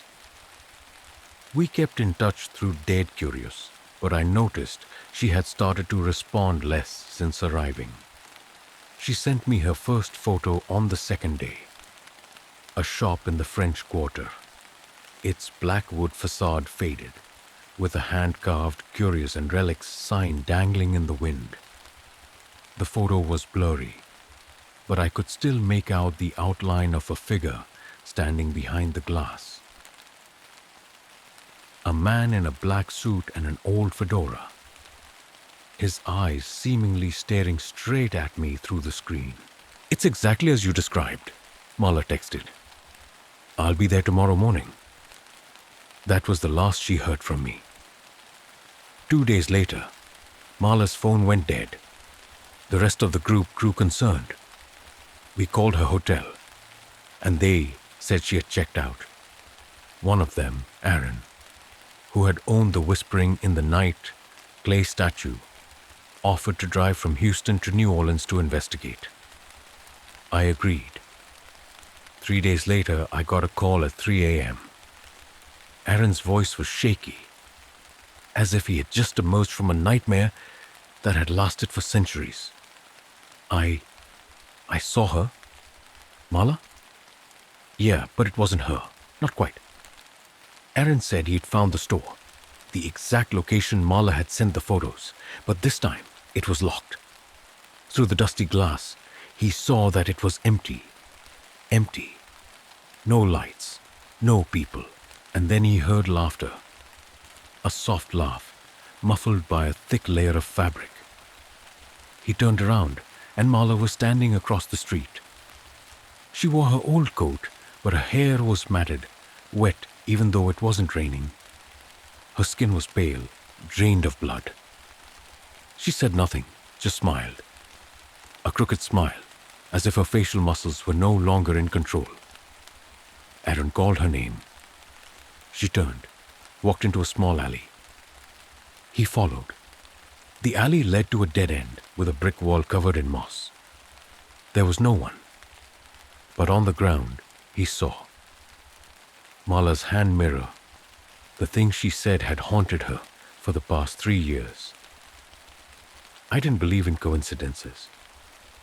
Every object we'd ever mentioned, shared through the Dead Curious group, seemed to have eyes. They remembered. They never left their original owners, unless someone new came along.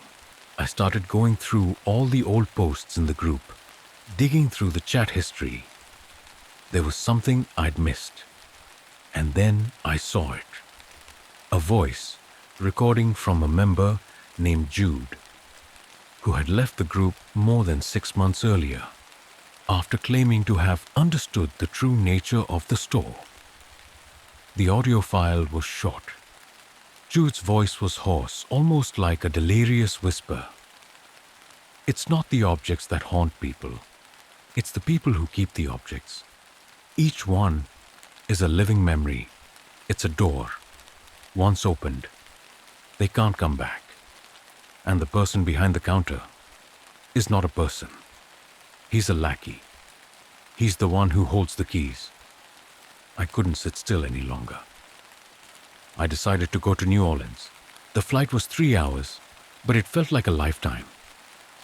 I brought the music box because I knew that if I didn't, it would find a way to follow me.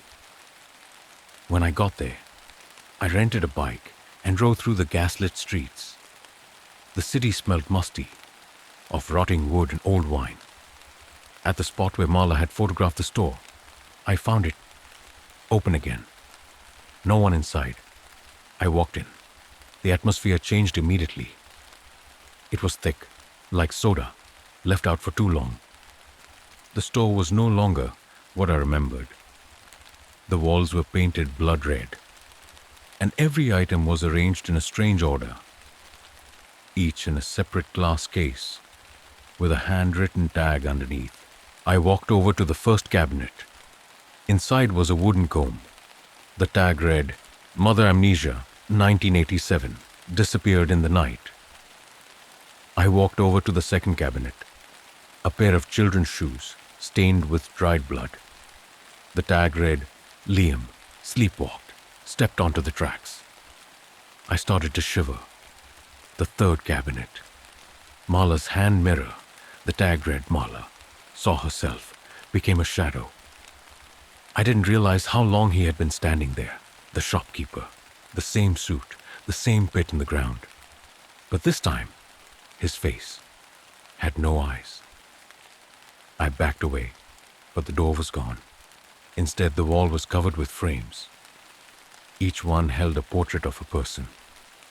I recognized a few faces: Jude, Aaron, Marla, and me. He spoke, not from my mouth, but from inside my head. "You opened the door. There's no going back. Where's your thing?" I picked up the music box, held it out in front of me. "Put it in the cabinet, with your name." I did. My hand shook as I wrote my name on the card. As I put it in the cabinet, I noticed the music had changed. It wasn't sad anymore. It was, smiling. At that moment, I saw a crack open between two display cases. A door. I didn't think. I ran in. On the other side was complete darkness. I had no idea where I was going, or how long.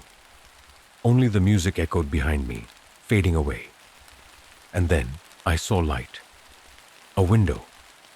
I fell to the ground, gasping for air, and found myself in the middle of a cheap motel room in Baton Rouge. The store was gone. The music box was still in my hand. I couldn't leave the dead curios, but now I was the new key holder, and I understood. The items didn't just haunt people. They chose people. They remembered people. And that store wasn't a place to shop. It was a place to collect. I thought, after escaping that store in New Orleans, I could return to my old life, or at least what was left of it. But no. A week later, I woke up in my apartment in St. Paul and realized everything was off axis. The balcony that faced west was now facing east. The painting I'd hung near the kitchen was now in the bedroom. Even the small scar on my finger from a paper cut in 2017 was gone. I couldn't tell if this was my world anymore. I started hearing singing, not the melody from the music box. This was different. It was clear, sweet, but there were no words. Just a melody, like someone lulling a child to sleep, but repeated over and over in a flat, lifeless voice. It appeared every time I looked in the mirror. Not in my head. In the mirror. I tried taking out all the mirrors in the house, breaking each one. But every morning, they were back, unbroken without a crack. And in the mirror, I saw myself, but a different version. Not moving in sync, not blinking at the same time. And most importantly, The me in the mirror wasn't singing. I went back to the dead curious. Aaron had been almost completely silent since his last meeting with Marla. I reached another former member named Sophie, an artist living in Portland. She had owned a wooden doll that changed positions in her house every night, even though she locked it in a metal box. After burning it, it took her a year to regain her mental balance. Sophie told me there was someone I needed to reach out to.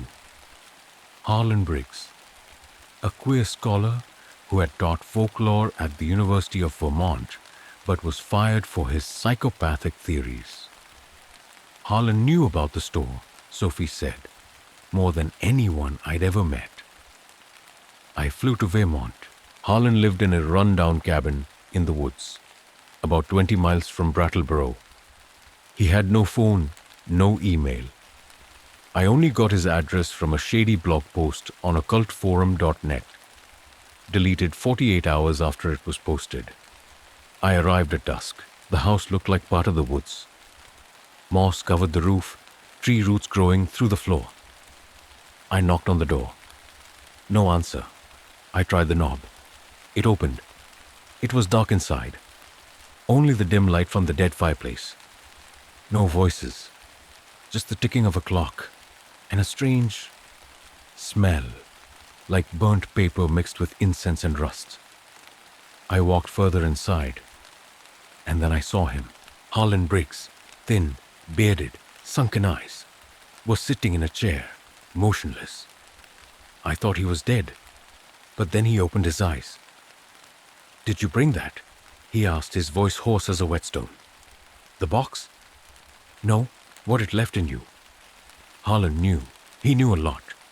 The store, he said, was not a single entity. It was a junction between layers of reality, existing on the fault lines of memory and guilt. Those who had brought its objects back had been marked. "You're no longer you," he said. "You're a copy, a fake skin covering old memories. Every night, when you sleep, the real you wears away, making room for something else." I didn't want to believe it. But when Harlan handed me the small mirror and told me to look into it, I saw. It wasn't me in the mirror. The person's eyes were black. His mouth was slightly turned up in a mocking smile.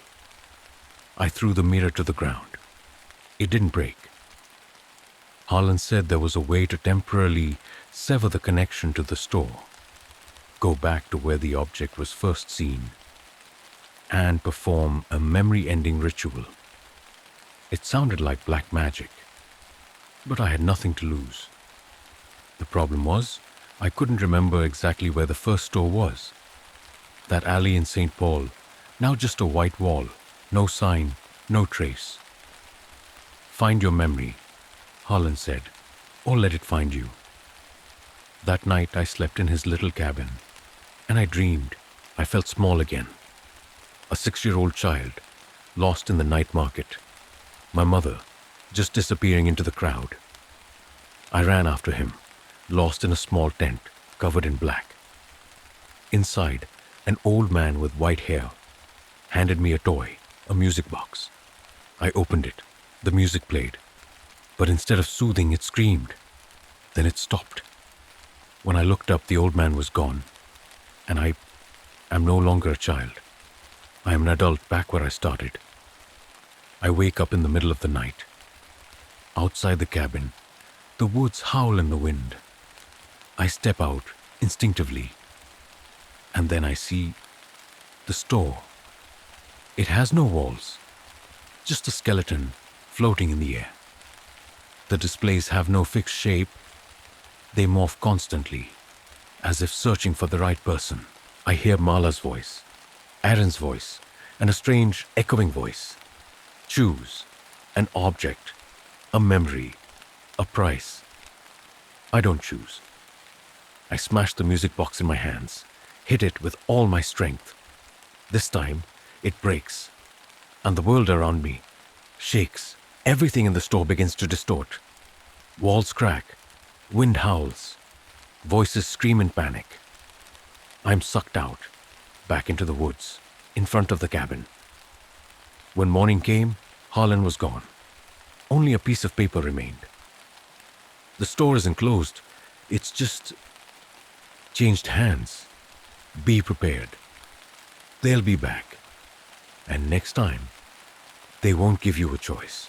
I returned to St. Paul, but I was no stranger to the darkness anymore. I understood better. Dead Curious were more than survivors. We were keepers, even though none of us might be alive in the literal sense. Each item was a memory, a bone, a shadow left in this world. And the store was getting bigger. It would open again. Only, who would enter? I'd learned one thing since I'd last seen the shop. It doesn't come of its own accord. It comes when it wants to, and when it does. You're no longer the chooser. You're the chosen one. 3 months had passed since I'd left the cabin in the Vermont woods. Harlan had vanished without a trace.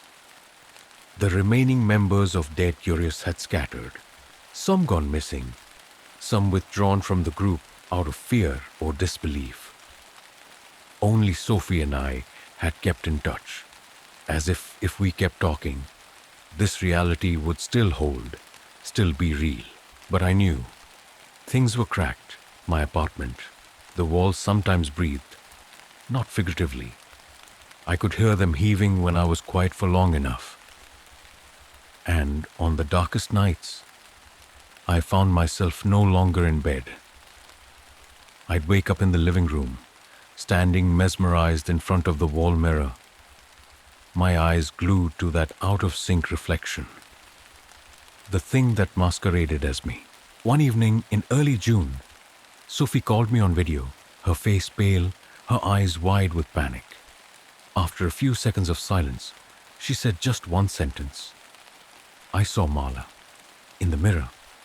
I tried to reassure her, but inside I was cold. We agreed. We had to meet in person, find a way to end this, or at least figure out what it wanted. I flew to Portland. Sophie picked me up in her old pickup truck, the side mirrors removed. Since I saw Marla, she said, the mirror no longer reflects me. Only that thing. It's learning to imitate. Sophie's home is deep in the woods, a wooden house built on stilts by a stream. She's locked all the mirrors, screens, and reflective surfaces with black cloth. When night falls, the house is plunged into a pitch-black darkness, as if no light wants to exist here. We talked late into the night, going over everything we'd experienced. The strange objects, the lost memories, the shared dreams. There was one thing in all the stories. Faces, whether it was a music box, a doll, or a hand mirror. They made people see themselves, but a different version. A distortion, a fake, a face that wasn't theirs. Sophie said, remember what Harlan said? We're skins that cover old memories, maybe. That's replacing them little by little. Around 3 a.m., there was a noise downstairs.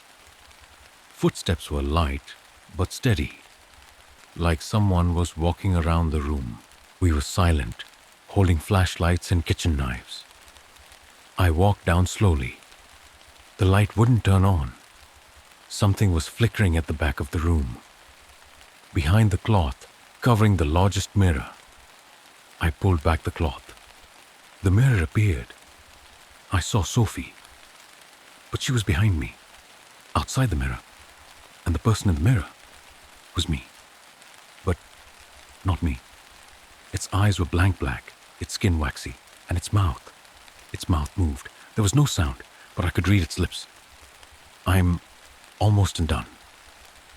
I threw the knife at the mirror. The glass shattered into 100 pieces. But there was no sound. Not a single piece of glass fell to the ground. There was only a black surface reflecting the exact image of the room. but no people. The next morning, Sophie and I began to rummage through the clues. She remembered a detail we had overlooked. In an old article by Jude, who claimed to know the nature of the store, he mentioned a place called the Quiet Zone, a vacant lot in Nevada where all reflections of light disappeared. They cannot reflect where there is nothing to reflect, Jude wrote. The Quiet Zone is the crack where the real and the fake cannot overlap. We decided to go there. The journey took 2 days. The Quiet Zone was in the middle of the desert, near the abandoned area outside Tonopah. There was no cell phone reception, no houses, just a flat land of jagged rocks and white sand. Sophie led the way using Jude's handwritten map. When she reached the center of the zone, everything was eerily quiet. No birds, no wind, only the sound of her own heartbeat. I took out the piece of mirror I had saved from breaking the big mirror. When I held it up, it reflected nothing. No me, no Sophie, no sky. We began the ritual as Harlan had instructed in a letter. Dig a shallow hole, place our objects, the mirror, the music box, pour black salt around the edge, and burn a strand of our own hair on it. As the fire flared, the ground began to shake slightly. A small crack appeared in the ground, and from it something crawled out, like thick smoke, but with no smell, no shape. Just living darkness, followed by a series of muffled whispers. We stood still. Then a voice spoke, Marla's, but not from her throat, but from her head. "Come back! The store's open! They're hungry!" Sophie fell to her knees, holding her head. I pulled her up. "Don't listen, don't see, don't believe." I repeated it over and over, like a mantra. The fire died. Everything went silent again. And from the crack, Marla's hand mirror emerged. No hands, no person. Just that object, lying still in the sand. I didn't touch it, but Sophie did. She reached out, picked it up, and as soon as her hand touched the mirror, the ground beneath us crumbled. I woke up in a dark room. No door, no exit, just mirrors surrounding me. Each mirror reflected a different person, me, but in various states. Old, young, bloody, burned, laughing madly, and all of them looked at me at the same time, smiling. I screamed, my echo spread out, reverberated 1,000 times, then disappeared. Then I heard footsteps. The shopkeeper stepped out from one of the mirrors. This time, he wasn't wearing gloves. His palms were covered in labels, pieces of paper like human skin, with names scrawled in his hand. He held out his hand. "There's something missing. There's someone missing. Give it back. Oh, give it back."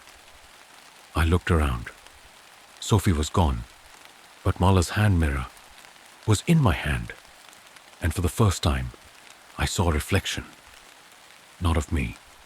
It was Sophie, crying, trying to scream something, but there was no sound. I got it. The shop didn't just sell things. It collected the self. It assembled fragments, memories, shapes, emotions, to create something else. And now, I was part of it.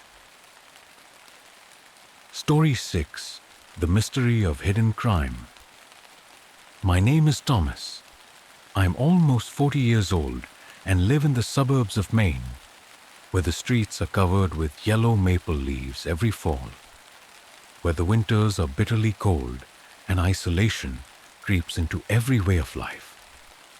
I never thought that my family's cozy wooden house would become the place where the most haunting days of my life began. It all started one winter night, 3 months ago. I was repairing the heating ducts in the basement when I discovered something strange. An old wooden box, hidden behind rotten wallboards. No one in the house had ever mentioned it, not even my father, who built this house with his own hands after returning from the war. I opened the box. Dust flew everywhere, and inside was an old file, a few faded photos, and a rusty dagger, the blade still stained with the dark brown stain that had dried over the years. I didn't dare touch the knife. My instincts told me I had awakened something that had been dormant for a long time. I picked up the file and read it.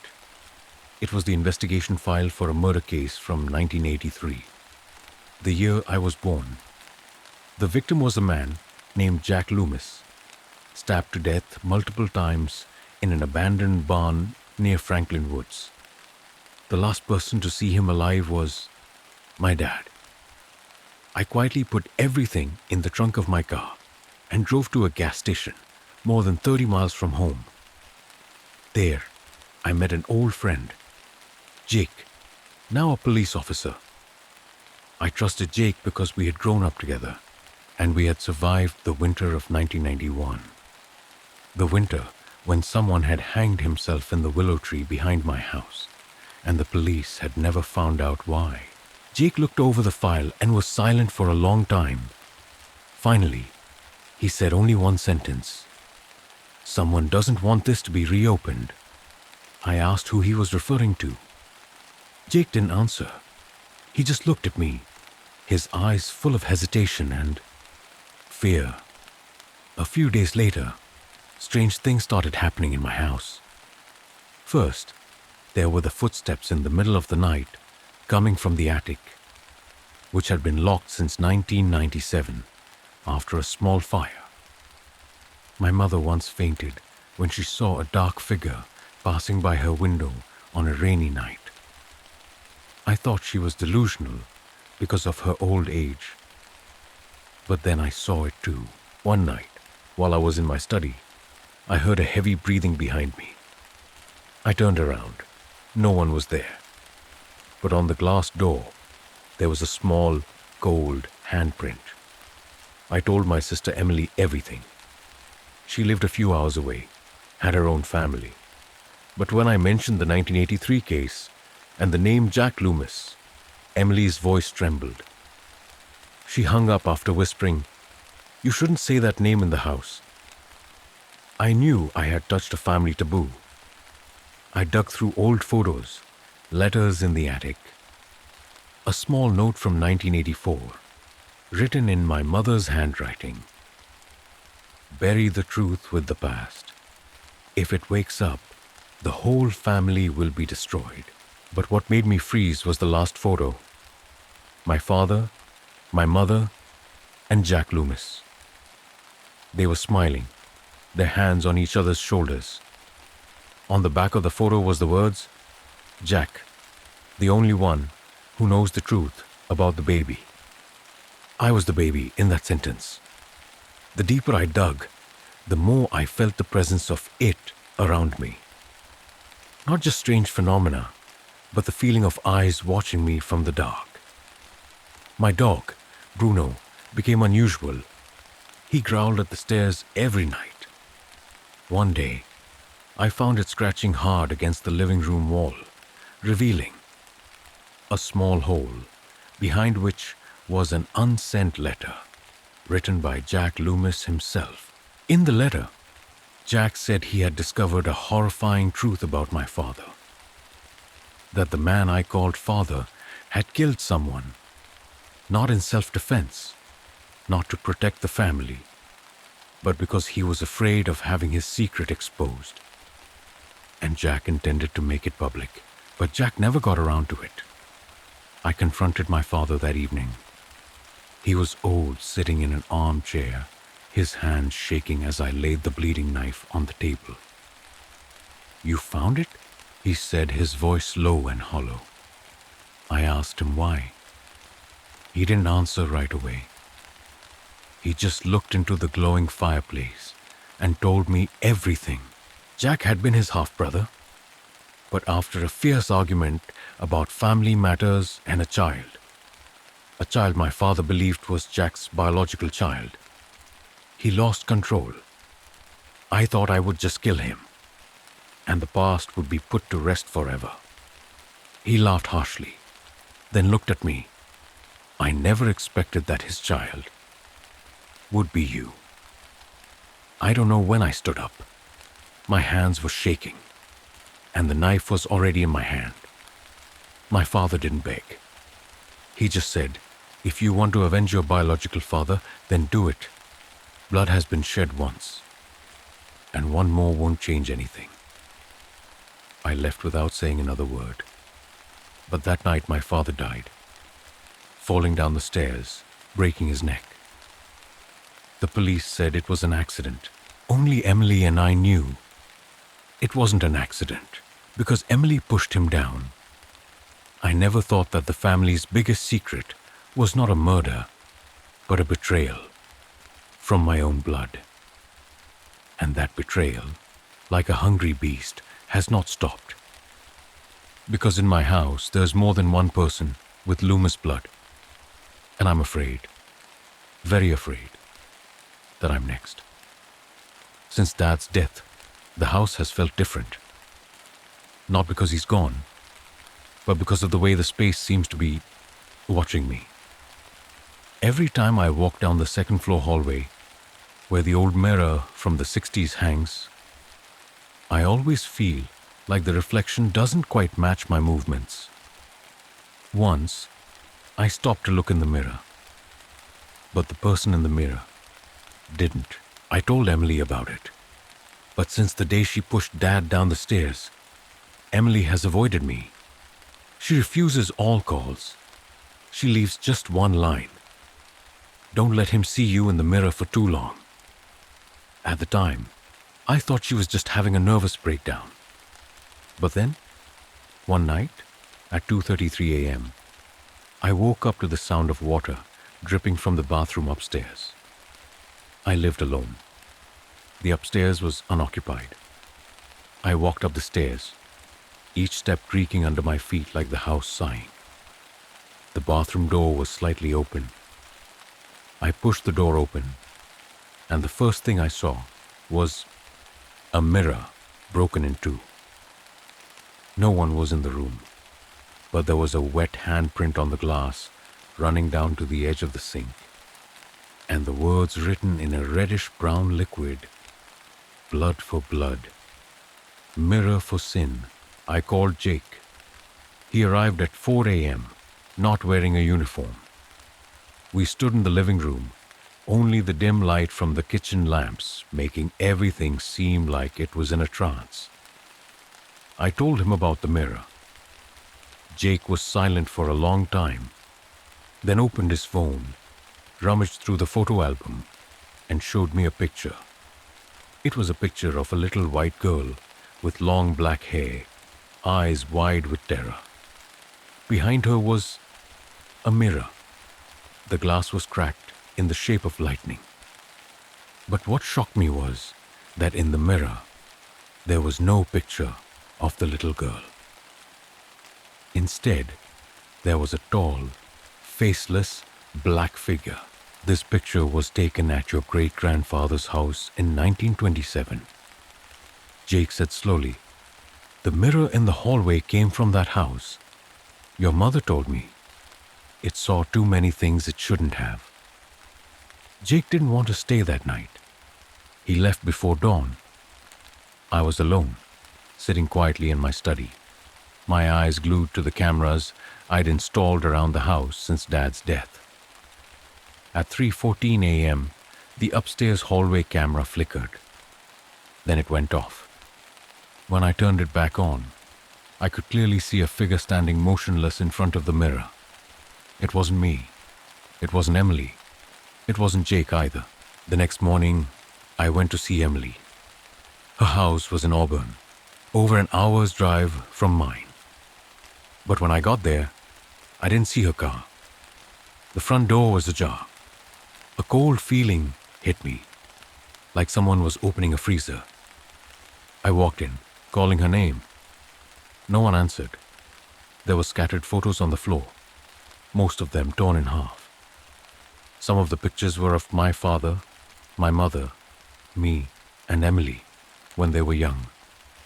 But there was one that was strange. A strange woman, her eyes crossed out in red ink. On the back of the picture was written, "I saw her in the mirror. She said you weren't me." I walked upstairs, my heart pounding in my chest. On Emily's door was a blood mark, a spiral. I pushed the door open. The room was empty. No furniture, no pictures, no trace that Emily had ever lived there. Only a letter lying on the bed, neatly folded. "Thomas, I'm sorry I didn't tell you sooner. Your mother wasn't the one who gave birth to you. Your real mother was Eleanor Loomis, Jack's wife. Dad knew, so he killed Jack to keep it a secret. But the blood still came back to claim its debt. I saw Eleanor in the mirror. She's coming back. If I disappear, don't look for me. I love you." I drove home like a maniac. The fragments of memories in my head began to fit together. I was not the biological son of the woman who raised me. Jack Loomis, the victim in 1983, was my biological father, and his wife, Eleanor, died shortly after Jack was killed.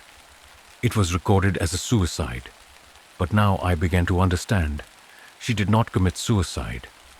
She was erased, wiped from the family's memory. Only the mirror held her image. That night I did not sleep. I stood in front of the mirror, holding an old flashlight. I wanted to see her. I wanted to know the truth. 1:12 a.m. The mirror began to fade. A figure appeared. Not clear, just a mist, then slowly taking shape. The mirror shook slightly. The light in the room flickered. She was wearing an old-fashioned long dress. Her eyes were sunken. Her mouth was tightly closed. I backed away, but it was too late. She reached out from the mirror. Her fingers touched my neck, cold, like ice. I couldn't scream. I couldn't move. Then I heard her voice, as light as the wind in my ears. "Thomas, my son, claim your blood. Claim your stolen body." The mirror shattered. Shards of glass flew. I fell to the floor, panicked. The next day, I didn't see myself in the mirror anymore. No reflection, no silhouette, no echo. But every night, I heard a woman's lullaby, echoing from the broken mirror. I started dreaming about my mother, Eleanor, every night after the mirror broke. In my dreams, she stood on the porch, her long black hair tangled in the wind, holding a small wooden comb. She said nothing, just looked at me with a look that was half gentle, half threatening. Sometimes she mumbled something I couldn't understand. It was a strange language. Sometimes it was crying. Sometimes it was a broken laugh, as if it were echoing from the bottom of a well. I woke up in the middle of the night, cold sweat soaking my back, my throat dry, and every time I heard light footsteps in the hallway, even though I was sure I had locked the door. I thought someone, or something, was living in this house with me. One night, I decided to check my father's old room, which had been locked since his death. I used an old, slightly rusted key to open the door. Inside, there was a thick layer of dust covering everything. There was a white tablecloth on the desk. I flipped it over. There was a thick black leather-bound notebook underneath, with no title. I turned to the first page. It was my father's diary, but the first few lines were not what I expected. On the 9th day after the ritual, the shadow appeared in the hallway again. Eleanor had not left. Even though her body had been burned, her spirit still lingered in the mirror. I began to see my son change. He was no longer Thomas, not completely. I paused. My heart was pounding so hard I could hear it echoing in my head. I was changing? I continued reading. My father wrote that he had participated in an ancient ritual, a voodoo ritual passed down from his great-grandfather. After Jack Loomis's death, he had taken Eleanor's body to a cabin in Franklin Woods, an abandoned Civil War cabin with an eerie name, the Split Room. There, he performed a ritual to trap Eleanor's spirit, preventing her from moving on, forcing her to watch her family go on without her. He wrote, "A trapped spirit cannot return unless its own flesh and blood opens the door. And I hold the key. I needed to get to that cabin. I had to know if there was a way to free Eleanor's spirit. If she was my real mother, she didn't deserve to be trapped in mirrors and darkness." I called Jake, the only person left I could trust.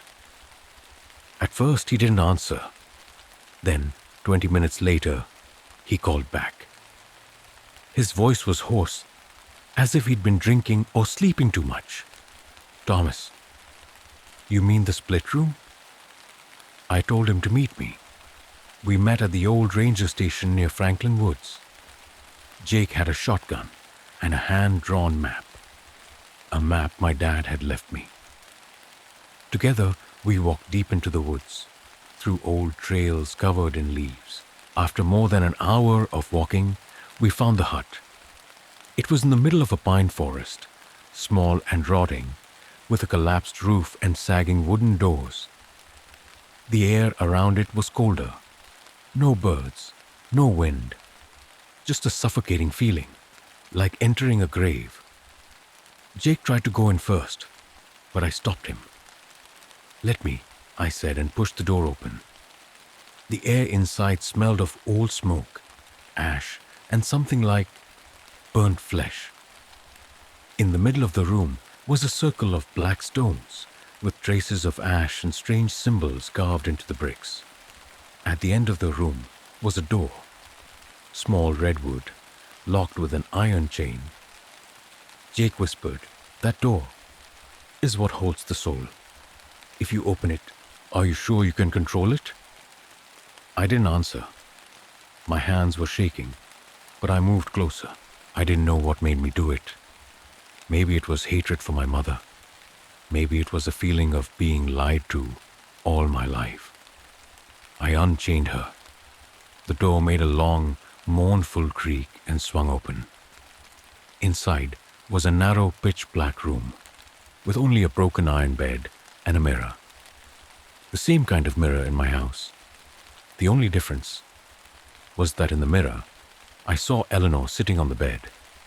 She looked at me. Her lips moved. There was no sound, but I understood. "You're here." At that moment, Jake shouted, "Thomas, watch out." I turned around. A tall, dark figure was coming from the corner of the room. Jake fired, but the bullet passed through it like air. The thing passed right by me and disappeared into the mirror. I looked back. Eleanor was gone. The mirror was cracked. A thin line of blood oozed from the edge of the frame. Jake took my hand. "Let's go. We shouldn't be here." That evening, I returned home, my mind reeling. I showered, changed, and walked into my room, and found the closet door wide open, though I was sure it had been closed that morning. Inside was an old dress, a dress from the 50s. I had never seen it before, and on the dress was a fresh, wet stain of blood.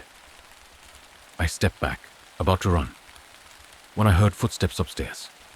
Not one person, many, dozens of them. I raised my head. In the dim light, I saw figures standing in the second-floor hallway, looking down at me. No faces, no eyes, no mouths. Just human figures, standing behind each of the long-closed bedroom doors.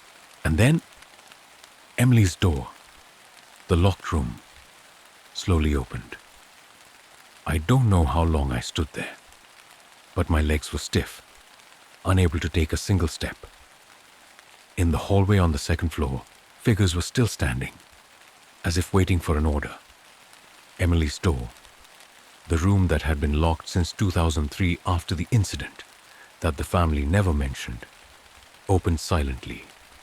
The door seemed to slip from the hands of someone hiding behind it. Cold wind blew down the stairs, and then I heard a voice calling, weak, as if echoing from the chest of someone dying.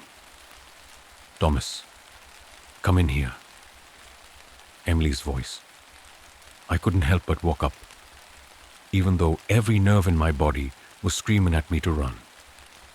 Each step up the stairs felt like I was going against reason, like I was climbing a rope to the bottom of hell. When I reached the door, I looked inside. Nothing. The room was empty. The pink wallpaper was faded and patchy. The wooden floor was rotten. There were muddy footprints on the floor, small, like a child's, leading to an old chest in the corner. I stepped closer. It was unlocked.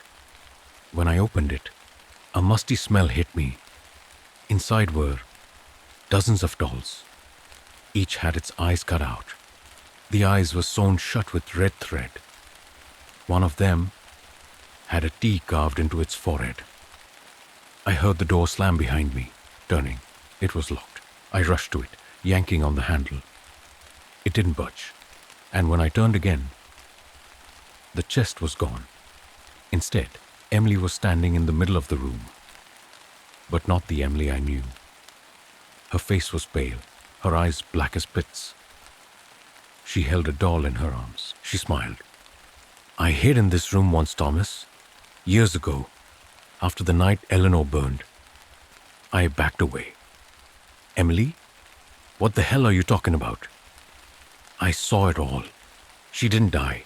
She was locked up, and a part of her came into me. Why do you think I was never like her? Why am I not afraid of the dark?" Emily stepped closer. She put her hand on my chest. Her nails were cold, sharp as metal. "She's still here. In me. In you. Our blood called her back. And now, you have to remember." Suddenly the room lurched. The walls shook. The floor seemed to crack. I fell, hitting my head on the edge of the old bed. In that hazy moment, memories came flooding back. I saw myself, at age 8, standing in front of the living room mirror. My father was arguing with Eleanor in the kitchen, their voices harsh. I heard a loud bang. Then my mother screamed. The mother I knew, but Eleanor. It was she who held me in the dark, saying, "You're not his. You're his last hope." I remember then, she disappeared, and I was taken to the hospital for a few weeks. The doctor diagnosed me as psychotic shock, but the truth was, I had seen my father strangle Eleanor to death. I woke up. Emily was gone. The room was no longer cold. The door was wide open. I shuffled out into the hallway. Everyone was gone. But something was still there, lingering in the air. Jake called. I answered. He said he'd just found out something. Eleanor was never buried in Franklin. No death certificate, no grave, no ashes. "Where is she?" I asked. "Maybe part of her is still trapped in the old Loomis house," Jake said. I hung up, and I knew. If I wanted to end it all, I had to go back to where it all began. The next morning, I drove to the old Loomis house, the house my father had forbidden me to go near since I was a child. It was deep in the woods north of Sebago Lake, where the fog hung over it all year round. The house had been abandoned for decades, but it still stood there, lonely, silent, like a trap waiting for its prey. I broke the lock, pushed open the door. Dust was flying everywhere. The smell of mold and rust mixed together. I turned on the flashlight and looked around. On the walls were hand-painted portraits. All of the Loomis family, but all of them had slashed faces. At the end of the hallway was an iron door. On it, engraved in Latin, Corpus Mane, Spiritus Ambulat. The body remains, the spirit wanders. I opened the door. Inside was a cellar.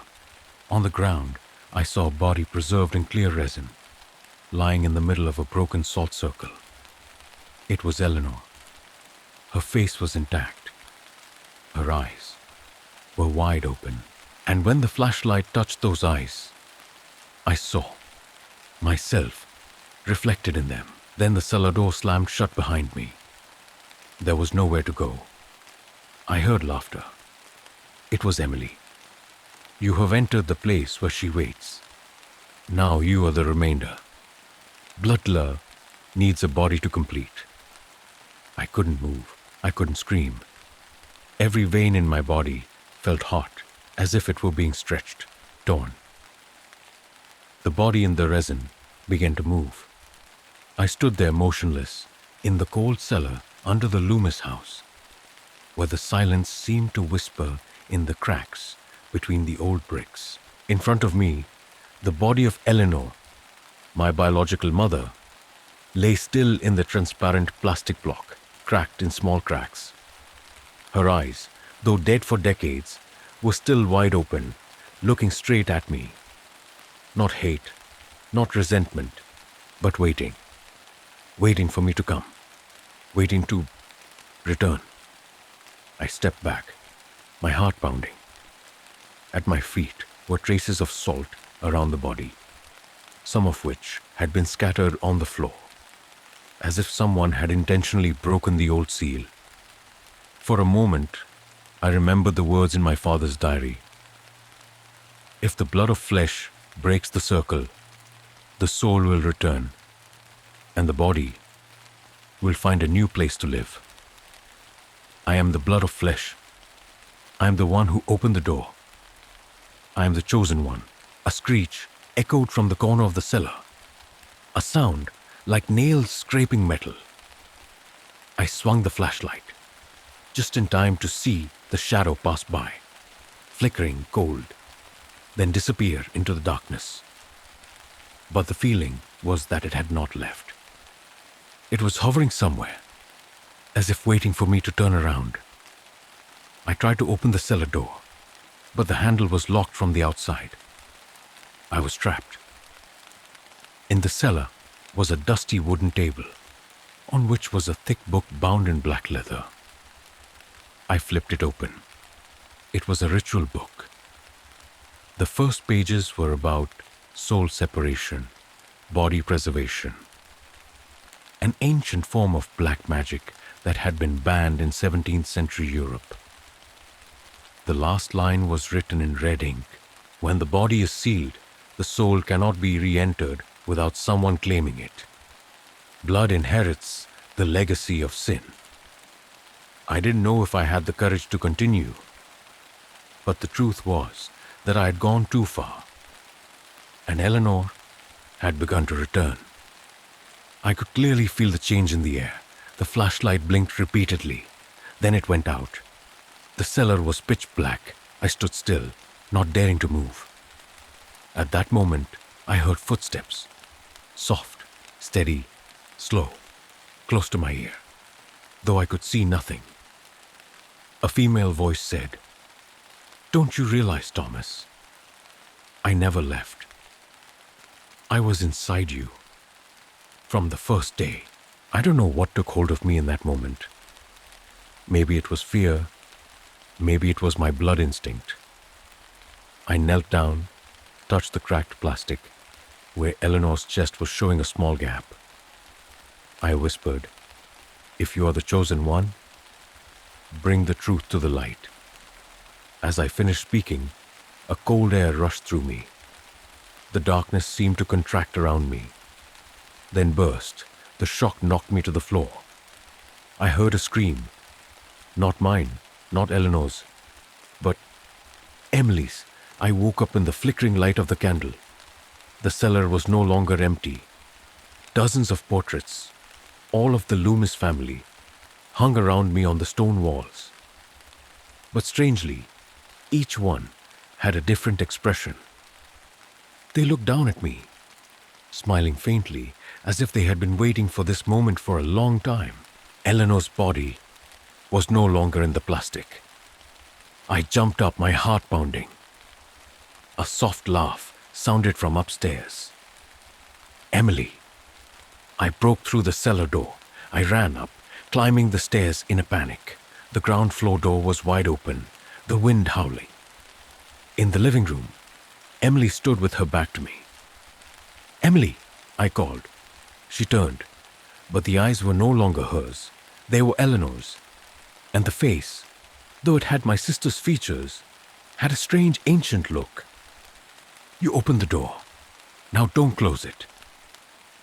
I backed away, but Emily, or whatever was my sister, didn't come forward. She stood still, reaching out to the corner of the room. There was my father. He was sitting on a wooden chair, his head bowed. His face was as white as wax. He didn't move. I was horrified. "It can't be. He's dead." Emily pushed him. "No," she whispered, her voice cold as steel. "I pushed him, but he hasn't left. He's waiting for you, to end the vein of betrayal." My father slowly raised his head. His eyes were hollow, as if they had been gouged out.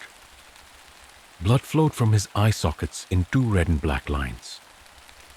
He opened his mouth, but the voice that rang out was Jack Loomis's. "Thomas, don't let her take everything. You have to end everything." I screamed, "How? How to end?" Emily, or Eleanor, stepped closer, leaning close to my ear. "To end, it can only be with the blood of the one who opened the door and the one who guarded it. Understand, the key is me, and the one who still holds the guard part is Jake." I ran out of the house, jumped into the car, and called Jake into the pouring snow. He picked up. I said, "She's possessed, Jake. Emily is gone. Eleanor lives in her, and the old man still has his soul tied up. We need to finish the ritual. We need to lock her soul before she finds a permanent body." Jake fell silent. Then he said, "I see her too, every night in the mirror. I know time is running out. Meet at the old Loomis cemetery. I brought the last thing we need." I didn't ask any more questions, just drove like crazy in the snow. In my head, hundreds of voices echoed. Eleanor's, Emily's, Dad's, Jack's. A never-ending cycle of blood, betrayal, and ghosts. And now, it was my turn to cut that thread. Snow was falling thickly on the trail leading to the old Loomis cemetery. The sky was split open, gray and heavy, casting a dull, gloomy light on the ground. My pickup lurched down the slippery road, the pine trees on either side of me, like skinny black hands reaching up to the sky in desperate supplication. I arrived at 2:46 a.m. Jake was waiting. He wore a thick leather jacket, and he held a small wooden box. I knew it was the last thing he'd spoken of. "It's her heart," Jake said softly. "Your father took it out before the ceremony. He kept it, the plastic seal. Now if he wants to end it, he has to destroy it properly. Your blood will be the blade." I nodded, not asking any more questions. Fear was no longer what I felt. All I had was responsibility. Loomis Cemetery was behind a rusty iron gate, hidden in the woods. No one in town had dared to venture here since the disappearance of 3 children in 1975. A case that was never solved. Rumor had it that the graves here shifted each moon, that some were bottomless, and that Loomis's ghost never rested. We entered, our feet sinking into the snow, our footsteps sucked into the eerily silent space. The largest headstone stood in the center of the cemetery, engraved with the words, Eleanor M. Loomis, buried but unsettled. Jake opened the box. Inside was a shriveled, dry human heart, but it still beat faintly, as if waiting to be awakened. I blurted out, "Why isn't she dead?" Jake didn't look at me. Just answer, "Because she's not forgiven." Blood, betrayal, and injustice hold people back longer than death. We placed the heart on Eleanor's gravestone. Jake pulled out an ancient knife, silver handle, jet black blade, engraved with a hidden moon. Cut your hand. Drop 3 drops on your heart. Leave the rest to me. I cut my skin and blood gushed out, bright red. The first 3 drops fell on my heart, and immediately it pounded like crazy. The wind howled fiercely, the surrounding graves shook, the trees swayed. Jake began to recite the ritual in Latin. Each word he uttered was like a knife cutting into the wind, each echoing as if sucked into the ground. But before he could reach the end, Emily's laughter rang out. I turned my head. Emily, or Eleanor, stood behind the cemetery gate. The same face, the same gentle, evil eyes. "You think you can erase me with this childish trick?" she said, her voice echoing from the depths of the earth. "The blood has opened. Now the blood must be offered." I screamed, "I'm your blood. I'm your son." "No, blood does not betray. And you, let me burn alive. Let me writhe in the mirror for decades. You chose to believe him, the one who killed me. Now your blood will pay." Emily rushed forward like a whirlwind. Jake blocked her way, but she flung him away like a piece of paper. I was lifted into the air, suspended in the air. My whole body was numb. Blood was still flowing from my hands, dripping onto the snow and turning it a dark brown. Then I saw everything. I saw Eleanor tied to a stake, the fire burning in the middle of the cabin in the woods, my father whispering a curse, and me, a 4-year-old child, standing in the darkness, not stopping. I saw her eyes as she was consumed by the fire, not afraid, but disappointed. She didn't want me to die. She wanted me to remember. Jake screamed, "Thomas, finish it," plunged the knife into her heart. I fell to the ground. My arm felt like it was breaking, but I crawled to the rock, raising the knife. Eleanor, in Emily's body, stepped forward, blood flowing from her mouth like red ink. "If you do this, Emily will die. My soul is bound to her heart. Just one strike. Everything is gone." I burst into tears. All my life, I had lived in lies, in resentment, in the whispers of the dead. I wanted to end it, but I couldn't kill my sister. I looked at Jake. He shook his head, his eyes full of panic. I squeezed the knife. Eleanor's eyes looked deep into mine. And then, I turned the knife around, stabbed it into my chest. Everything shattered. The wind howled. The ground beneath my feet split. A circle of red light rose from where I fell. The heart on the rock exploded into black smoke. Eleanor screamed.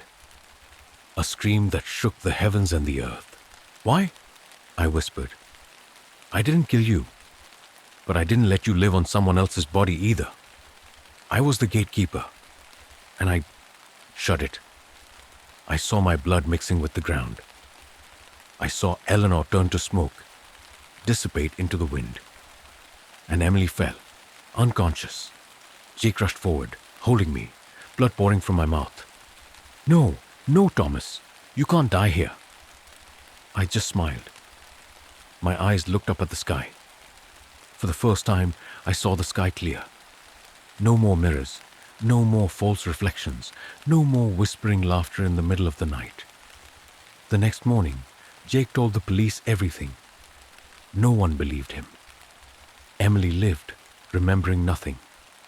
The cemetery was closed forever, and I was buried right next to Eleanor.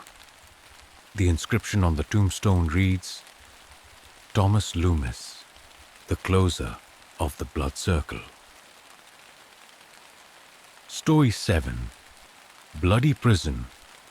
It was a grey afternoon at the end of December when they arrested me, before snow could fall, yet the chill already seeped deep into my bones. They pinned me down on the hood of the patrol car, twisted my arms violently behind my back, and tightened the handcuffs until I thought my wrists might shatter. All of this unfolded in silence. No one said a word. No explanation.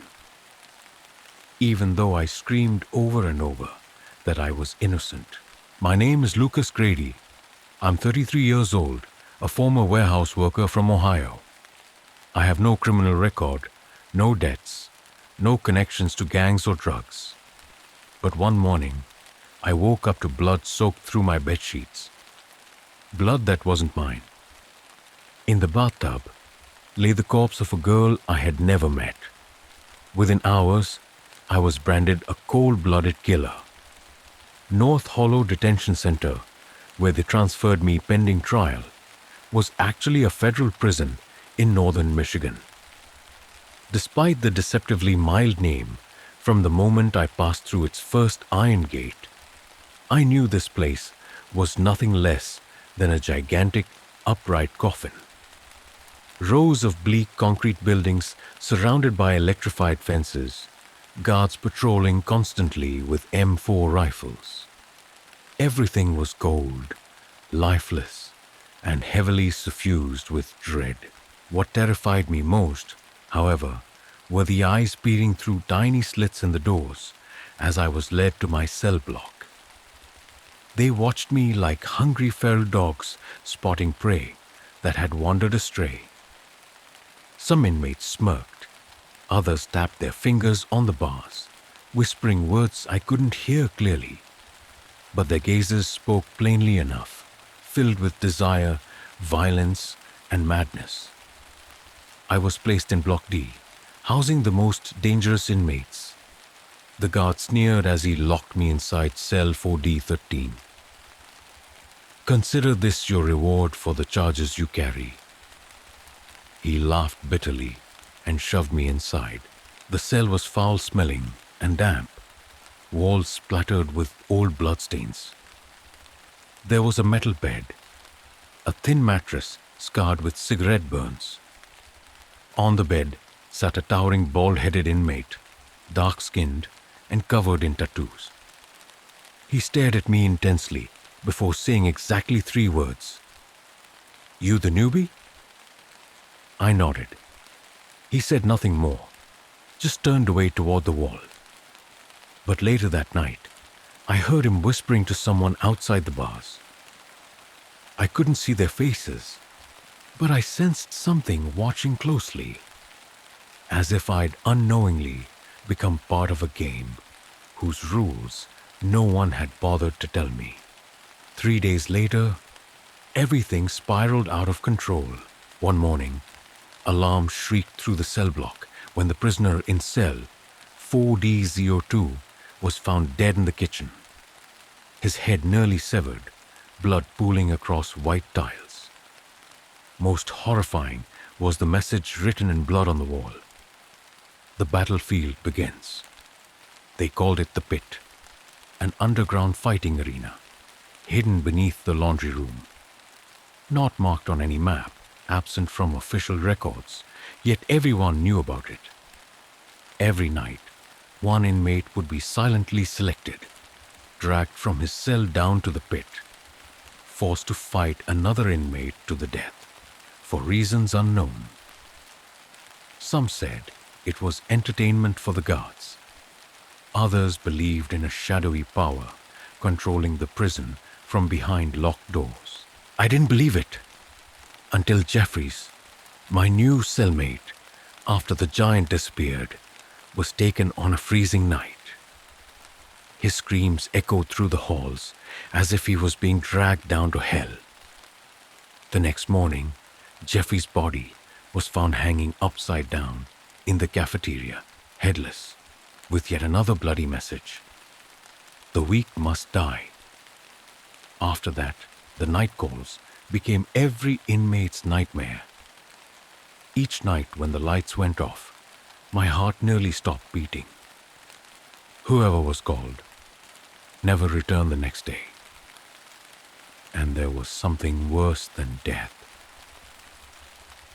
Laughter whispered in the dark. The clinking of metal. The sound of flesh tearing. One night, I was awakened by the cell door opening. A shadowy figure stood there, holding a flashlight, whispering softly, "It's your turn." My heart clenched. I looked down the corridor. No one else in sight. This guard wasn't on duty, had no name badge. I tried backing away, but two others had silently appeared behind me. They hooded me, dragging me through a tunnel. I had no idea how much time passed, only feeling coldness, dampness, rusted iron smells surrounding me. When they removed the hood, I stood in the center of a circular chamber with concrete walls, iron bars above, flickering lights illuminating my opponent. Facing me stood a man, or perhaps a thing, wearing an iron mask, body covered in deep wounds, eyes vacant like the dead. I realized this was no longer a prison. This was a twisted experiment. A blood sport. I had to live. I had to fight. I had to discover who had framed me. But first, I needed to survive the night. When the whistle blew, everything went black. All that remained was the clash of metal and the scent of blood rising in the air. I don't remember how I survived that fight. When the whistle blew, my opponent charged at me like a wild beast. He screamed, a sound more animal than human, like the dying cries of someone drowning, and his scarred arms sliced through the air like blades. I barely managed to lean back and dodge, slipping and falling onto the filthy dirt floor, my entire body trembling, not from fear, but from the cold emptiness behind those dead eyes beneath his iron mask. I struck him not because I wanted to, but because my survival instinct took over. The rusted steel pipe in my hands seemed to channel all my desperation as I brought it down on his head a third, fourth time, until he stopped moving. Around me, there was no applause, just darkness and the sound of my heavy breathing echoing off the cold concrete walls. I hadn't won. I had merely survived. When I was dragged back to my cell, blood covered my sleeves and orange inmate collar. Dark circles had formed under my eyes. Whether from exhaustion or trauma, I couldn't tell. But what haunted me most was the masked man's final whisper before collapsing. "They'll come for you." After that night, I began dreaming. Strange dreams, not nightmares exactly, but chaotic, flickering visions like sped-up films. Once, I stood alone in North Hollow's yard, surrounded by hands reaching up through the ground, clawing at my ankles, trying to drag me beneath. Another night, I dreamed of shadowy figures silently circling my bed, whispering distorted words as though performing some kind of ritual. I could no longer distinguish dreams from reality. Everything started to fracture. 7 days later, I realized Jeffries was still alive. I saw him, or rather, his shadow, as I passed through Block B, glimpsing through the narrow gap in the cell doors. He wasn't Jeffries anymore. His eyes were empty, head shaved bald, his body skeletal, like a dried-up corpse. But I was certain it was him. The distinctive cross-shaped scar on his left palm from a pharmacy robbery at 16 was unmistakable. Worst of all, he was walking alongside a guard, uncuffed, unresisting, as if he belonged to them now. Rumors began circulating. Some prisoners who died came back, not as zombies or ghosts, but as something thoroughly brainwashed. They no longer had names or memories. They were just killing machines, trained like attack dogs. Someone called them shadow men. I couldn't endure it any longer. I had to uncover the truth behind what was happening here. Days later, I cautiously approached an older prisoner named Red, the only inmate transferred from Block E to D who had lived to tell about it. Red had one blind eye, limped badly, and constantly spoke to a spoon he hid in his shoe. But he knew things, too many things. "I've seen them," he whispered. "Not guards, not people, something in between. They don't eat, sleep, or speak. They appear silently at night and choose the next one." "Why me?" I asked. Red spat on the wall, eyes unfocused. "Because you survived. They need someone strong, but desperate. You're the perfect rat in this blood-soaked maze." That night, my cell door opened again, but this time, they didn't take me.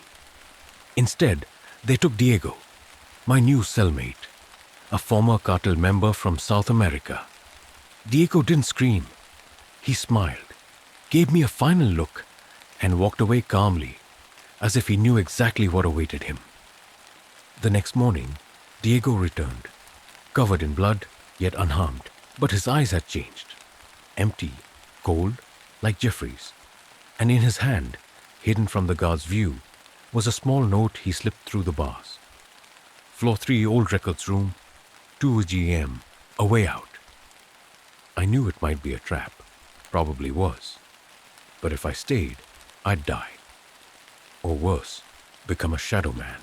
I began preparing. I made eye contact with other prisoners, those who'd lost friends, family in those nights of no return. One of them, a white man named Miller, had been an engineer before he was accused of murdering his family, though he'd always denied it. Another, a black inmate named Wes, with occult tattoos covering his arms, claimed to hear demons whispering after each stint in solitary confinement. We made our plans, quietly, precisely, utilizing prisoner transfers, shift changes, and false alarms that Red showed us how to trigger via the old drainage system. On the night of January 13th, we moved. We crept through basement corridors, the walls lined with grotesque drawings, figures torn apart, symbols that belonged to no known language. When we reached the 3rd floor, everything suddenly fell silent. The old records room lay behind a rusted metal door. But inside wasn't just records. There was a hidden chamber descending beneath the earth, appearing on no map. The stench of chemicals, ancient corpses, and rhythmic mechanical sounds filled the air. We discovered videotapes, footage of fights dating back to 2003. Familiar faces appeared: Jeffries, Diego, Red, and me. I saw myself, unconscious, being injected with something upon arrival, dragged from the DNA testing room, and overseeing it all on screen was the warden himself, David Blakes. Before we could leave, footsteps echoed behind us. The lights went out, and the familiar whisper came from the darkness at our backs. "They found you, Lucas." I turned around, and in that brief moment before the emergency lights flickered on, I saw Jeffries. Not the Jeffries I'd known, not the southern grin, not the way he chewed gum with that reckless indifference. This Jeffries stood stiffly upright, like a mannequin. His eyes were wide open, horrifyingly blank, as though his soul had been ripped out and replaced by something else entirely. He didn't speak another word. He just tilted his head slightly, puppet-like, then charged straight at me. Miller was the first to react. He hurled an entire filing shelf at Jeffries, grabbed my arm, and pulled me backward. "Run!" he screamed. And the whole group, me, Miller, Wes, and Red, burst out of the records room like animals escaping their cages. But the darkness wouldn't release us so easily. Jeffries wasn't alone. From the adjoining corridors, silent figures emerged. They wore inmate uniforms but resembled no one who had ever lived at North Hollow. Their eyes were soulless, their skin gray like half-decayed corpses. Each held something sharp: broken screwdrivers, box cutters, even sharpened shards of brick. They were resurrected from death itself, human husks enslaved to serve an invisible power. We took shelter in an abandoned utility room in the basement. The lights were shattered. Our breaths came in ragged gasps, and I heard my heart pounding wildly in my chest. "I thought they only operated down in Block C," Wes whispered, his voice uncharacteristically trembling. "Those shadow men, they never came up here before." Red chuckled bitterly, eyes darting wildly. "I told you, this isn't a prison anymore. It's a factory, a monster factory." I didn't understand. What did he mean? Who created them? Why? Before I could ask, Miller reached into a hollow behind the supply cabinet and pulled out an old worn map, what he called the Secret of North Hollow. This is the original blueprint from the Cold War days. Before it was a prison, this place was a U.S. military psychological warfare research facility. At the lowest level, there's a core area called the Cold Room. They ran experiments on dreams, mind control, behavior manipulation. Miller pointed to a small circular symbol on the corner of the map. And here, this might be a way out. An emergency escape tunnel, never sealed off. But if it's accurate, we have to go down to level 3. No one said anything. Our eyes met in the darkness, and we all understood. Go down there, or die. We left the supply room, moving carefully through seldom patrolled side corridors. The lights flickered, overhead speakers emitted broken messages. Vaccination, program phase 3, commencing at 600. Please remain silent. Vaccination program? We passed the medical preparation room. The door stood slightly ajar. Peering inside, I saw stretchers covered in white sheets. Beneath them, twisted bodies with needle-riddled arms. Some heads drilled directly through the forehead. Wes whispered, "Good God." Nobody dared move forward, but as we turned to leave, we heard footsteps behind us. Not rushing, not hurried, just steady, deliberate, like death's own footsteps. Red panicked, running ahead. In an instant, a metal cable whipped out from around the corner, wrapping tightly around his neck and pulling him violently backward. His body vanished into the darkness, accompanied by screams echoing as if he'd been dragged underground. We ran. There was no other choice. When we reached level 3, the air changed drastically. It was so cold, I felt ice forming along my spine. No illumination, only faint, flickering firelight from an abandoned laboratory at the hallway's end. A sign read PX09, Subconscious Engineering Unit. Inside were dozens of cabinets, medical equipment, and a large leather chair centered in the room, restraints on arms and legs, with a video monitor directly ahead. A camera was still active. We turned it on, and the screen showed me, Lucas Grady, tied down, eyes desperate, screaming as doctors injected drugs and flashed hypnotic signals into my eyes. Brainwashing, conditioning, Extreme behavior modification.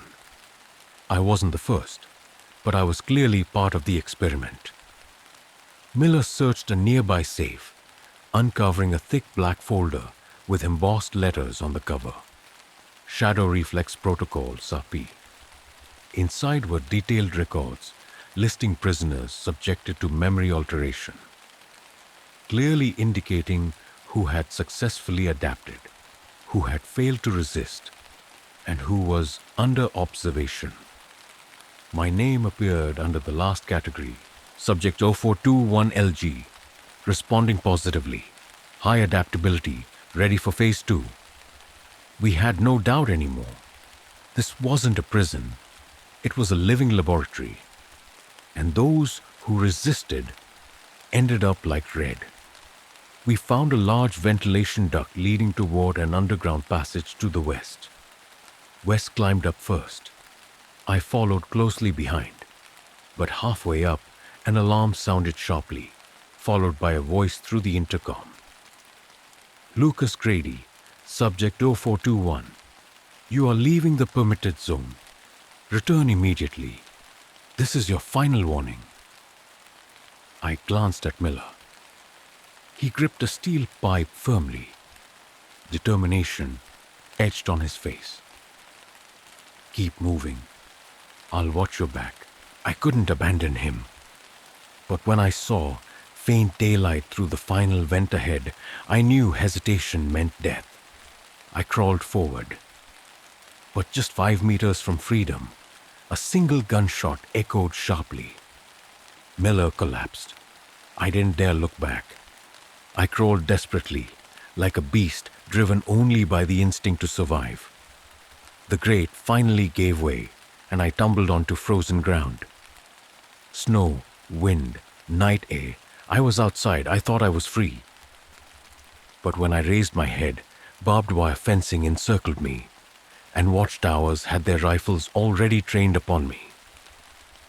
A cold voice blared through loudspeakers.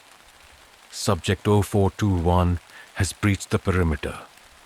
Initiate complete lockdown protocol. Do not allow escape. And I understood. This exit was just part of their test. A loop, a final trial, a false way out. I can't remember clearly if I was shot or just knocked unconscious. All I know is that when I woke up, I was back in my familiar cell in Block D. The iron bed, the stench of mold, walls stained with old blood, all like a cruel slap to the face, reminding me there was no escape. I reached up, touching a small incision on my neck, swollen and stinging sharply, like needles digging beneath my skin. Something had been implanted inside me. I felt it, a tiny bead beneath the surface. My heart raced. They'd marked me. Since my failed escape attempt, no one spoke of what happened. Wes was gone. Red was dead. Miller. I didn't know. Nobody spoke. Nobody dared look at me for long. In their eyes, I had become one of them, or soon would be. The silence was the most terrifying thing about North Hollow. A few days later, something even worse happened. I received a letter, an actual letter, left under my pillow in the morning. The paper was yellowed, ink smeared, smelling as though it had been retrieved from some underground archive. The handwriting was unfamiliar, scrawled hastily, with just 10 words. I'm outside. Don't trust anyone inside the prison. See, no postage mark, no envelope. Nobody saw who delivered it, but it was real, and it changed everything. I didn't know who C was. Another inmate, a traitorous guard, someone who had survived this before me. But the important thing was, someone on the outside knew, and they were trying to help. From that moment, I started observing more closely. Details I'd previously overlooked now stood out as clear as razor cuts on skin. Some security cameras were inactive. Guard schedules had strange gaps around 3 a.m. Most importantly, the second floor of the administrative wing never had its lights on. I needed to get there. On a rainy night, when the sleep time bell sounded, I deliberately faked a seizure in the dining hall. I writhed on the floor, eyes rolled back, foam bubbling from my mouth. 2 guards ran toward me. One hesitated, the other drew a tranquilizer gun without pause. At that moment, a third guard appeared from behind, lifting me to my feet with one arm. He said nothing, just gave me one slight nod, then led me away from the medical wing in the opposite direction. Nobody noticed. Nobody interfered. Everything seemed arranged, as though he'd done this many times before. When we reached the administrative wing elevator, he whispered just one sentence, barely audible. "They're listening. Speaking is suicide. Floor 2. Then he vanished, leaving me alone. Floor 2 had no lights. An iron door stood slightly ajar, revealing a dusty hallway, abandoned offices, scattered paperwork, old warning notices stuck to the walls. But at the far end was a room unlike the others, Communications Room 21. The electronic lock was broken. I pushed the door open. Inside stood an ancient computer, a CRT monitor still glowing. On the screen, an email window was open, interface straight out of the 90s. I sat down, fingers shaking, typing a few lines on the keyboard. "Who is C? I'm Lucas Grady. I need your help." Almost a minute later, the screen flickered. A reply appeared. "I was once inside. I know them. You're not crazy, Lucas. They're controlling your mind." I looked around, sweat forming on my palms. Another line appeared. "There's a file on the computer. Protocol Aeon MP4. Open it, but don't let anyone see." I obeyed. The video opened. The footage was grainy, black and white, recorded in the lab on level 3. The same place I'd visited with Miller. A man in a white lab coat was explaining the project. Aeon is a process designed to create secondary personalities within human minds through torture, isolation, and extreme conditioning. Each inmate is injected with a special serum that fragments the mind, creating a second, more controllable personality. The camera angle shifted to a darkened chamber, a person strapped to a chair, screaming in panic, metal scraping against the floor. Then the man's face looked upward. It was me. I jerked away, turning the monitor off, my heart racing violently. I could no longer be sure if I was truly Lucas Grady. If I was a created personality, who was the real me? And if the original had been erased, was I existing in someone else's body? Nausea surged through me. I stood up abruptly, sprinting from the room. But as I reached the staircase, someone was standing there. A woman. She wore a medical gown, long brown hair cascading down, face pale as death. When she turned around, I felt everything inside me collapse. She was the woman from my bathtub, the victim murdered before my arrest. She didn't speak. She only stared at me, then vanished into the hallway, as if she had never existed. I didn't know if I'd just seen a ghost or another hallucination, but I knew her death was directly connected to everything happening here. Maybe she had once been part of this experiment. Maybe she knew the truth. Maybe she was the beginning of everything. The next morning, I returned to my cell, mind spinning. In my hand was a printed email. Just a few short lines, enough to assure me I wasn't insane. I was being controlled, and clenched tightly in my palm was another scrap of paper, slipped through a crack in the wall immediately upon my return. "Someone outside is looking for you. She's alive, and she knows everything. Be ready. The game has just begun. Sign C. I haven't been able to sleep deeply since the night I saw that woman. Every time I close my eyes, I see her staring at me, eyes wide open, water dripping from her hair onto the concrete floor. Whether in dreams or hallucinations, she always stands in the darkest corner of the room, silently mouthing words I can't hear.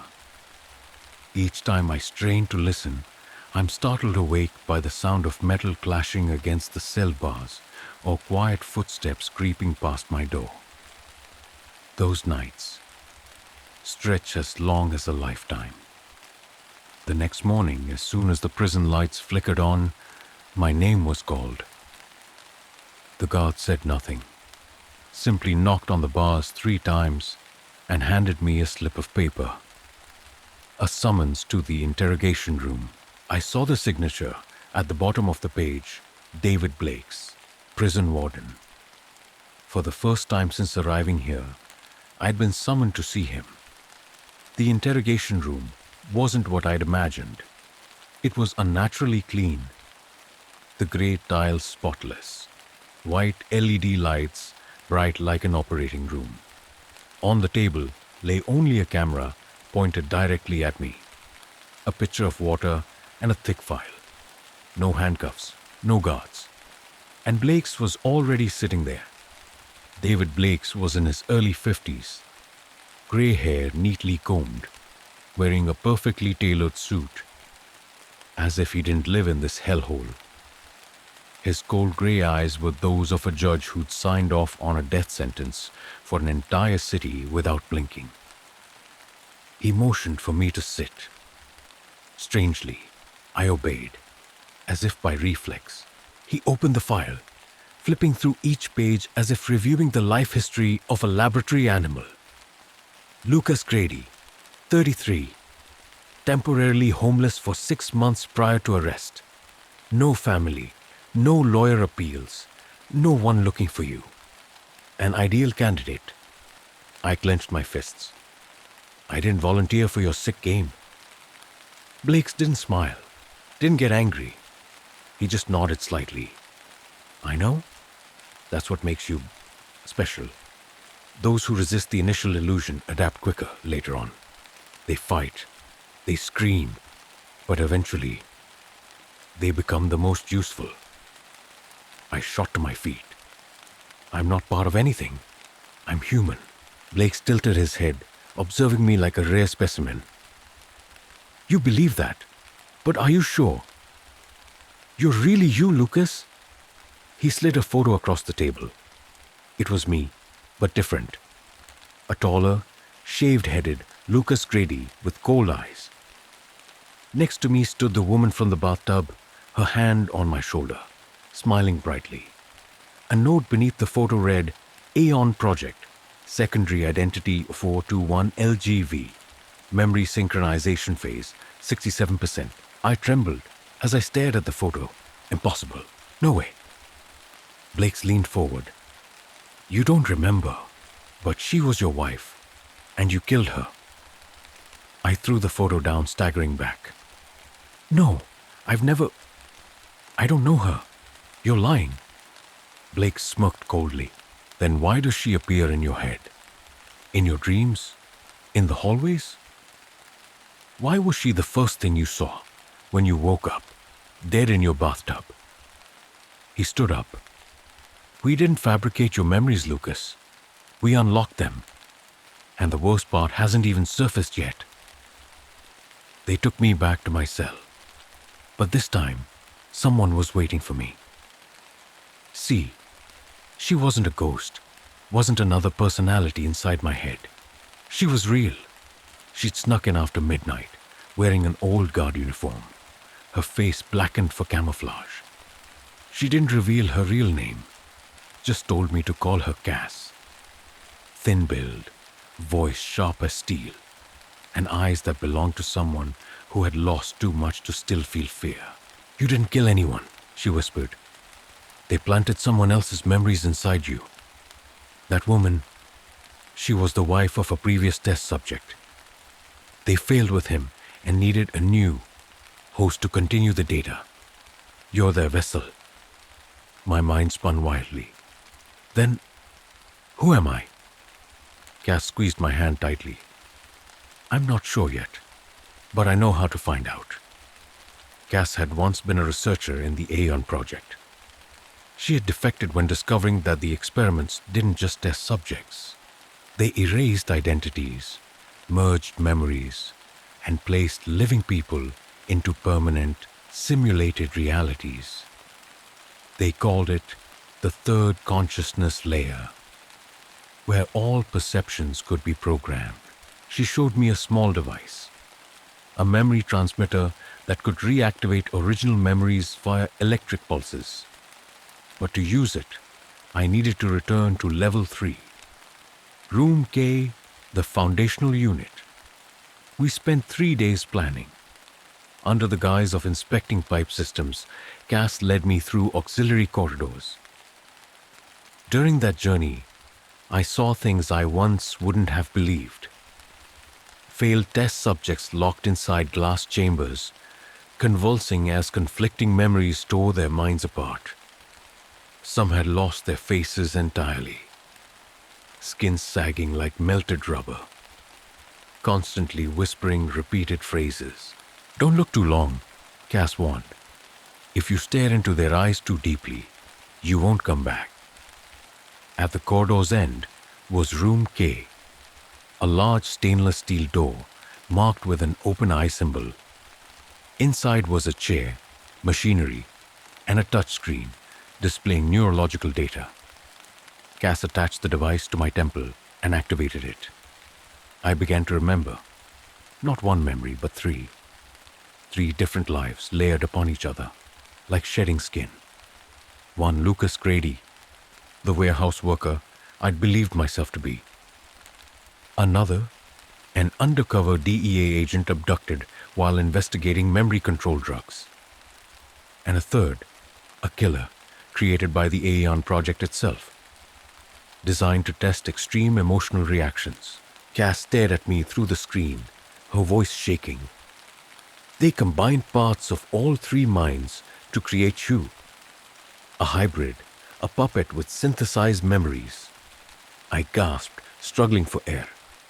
Then who am I really? Cass responded quietly, the one they can't control. I sat motionless in the memory transfer chair, my hands trembling, as if the blood in my veins had just been drained and replaced with something colder, heavier, more alien. I no longer knew exactly who I was. I carried the fragments of 3 different people's memories, 3 lives, 3 fates, 3 pasts, but all ending up at one place, North Hollow. Cass stood behind me, her hand resting lightly yet firmly as steel on my shoulder. Her voice was raspy with tension. They've reached the final stage.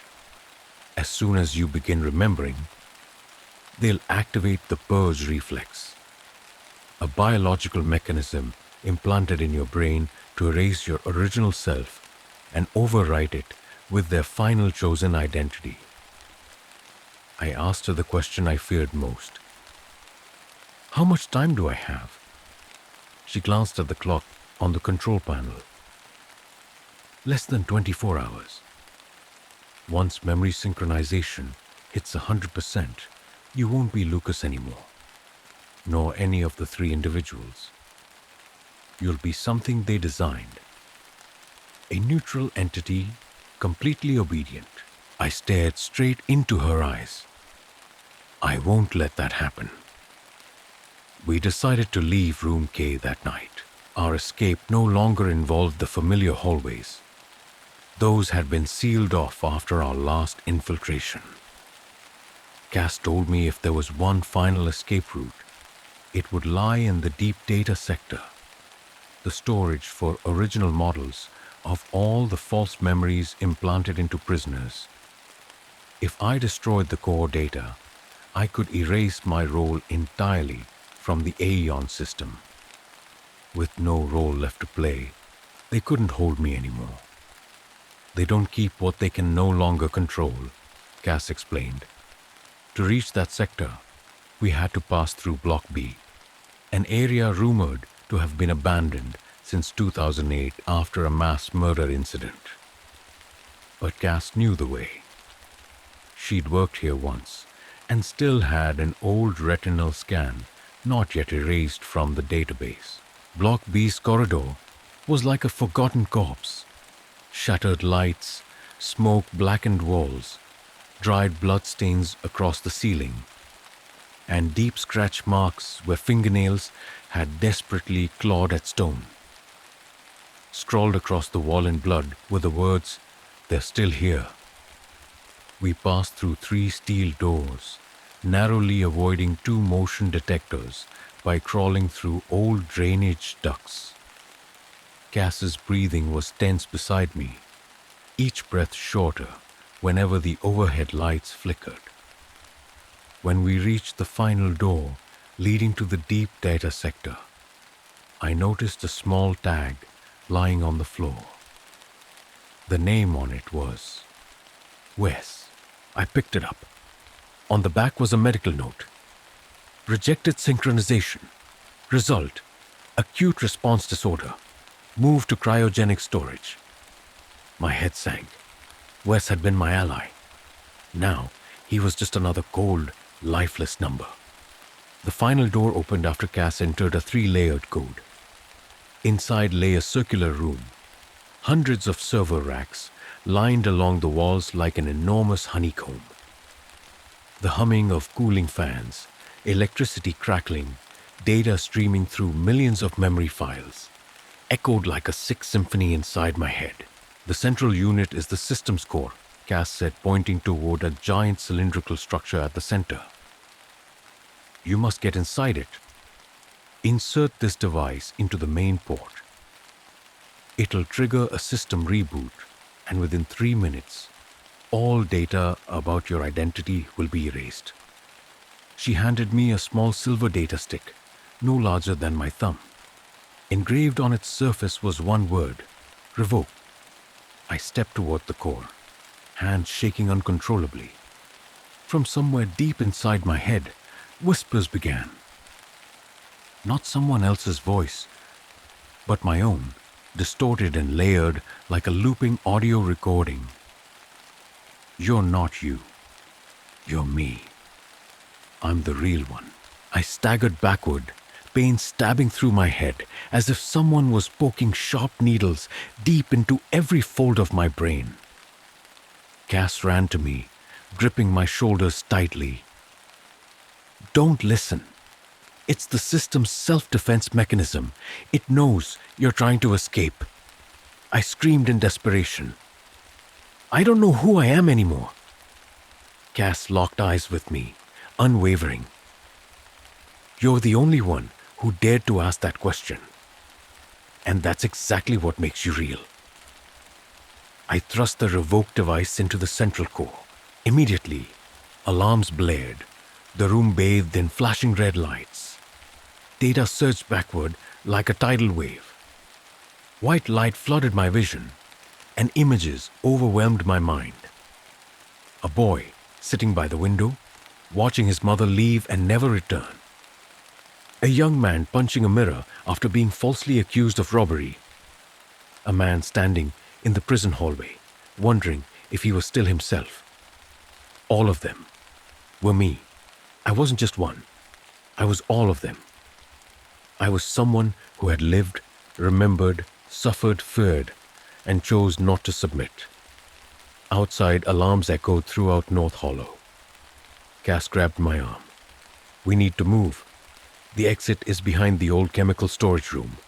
They won't follow us through there. It's too dangerous. We ran. Sirens wailed. Red beams swept corridors. Shadow men emerged from every hall, but this time, they couldn't see me. Cass laughed incredulously. The system doesn't recognize you anymore. You're a ghost. We crawled through a narrow tunnel, passing the abandoned chlorine gas storage area. the sharp chemical fumes stinging our eyes. The final door required biometric clearance, but Cass had a hacking device ready. When the last steel door swung open, I saw snow. Real snow. Not a simulation. Actual snow. We were outside North Hollow. I collapsed to the ground, breathing in the icy air. The pain sharp, yet wonderfully sweet. Cass sat down beside me, leaning against a rock, gasping for breath. She turned to me, eyes glistening. "After all this, who are you now?" I didn't answer immediately. I didn't need to. For the first time in months, there were no other voices inside my head. Just me and silence.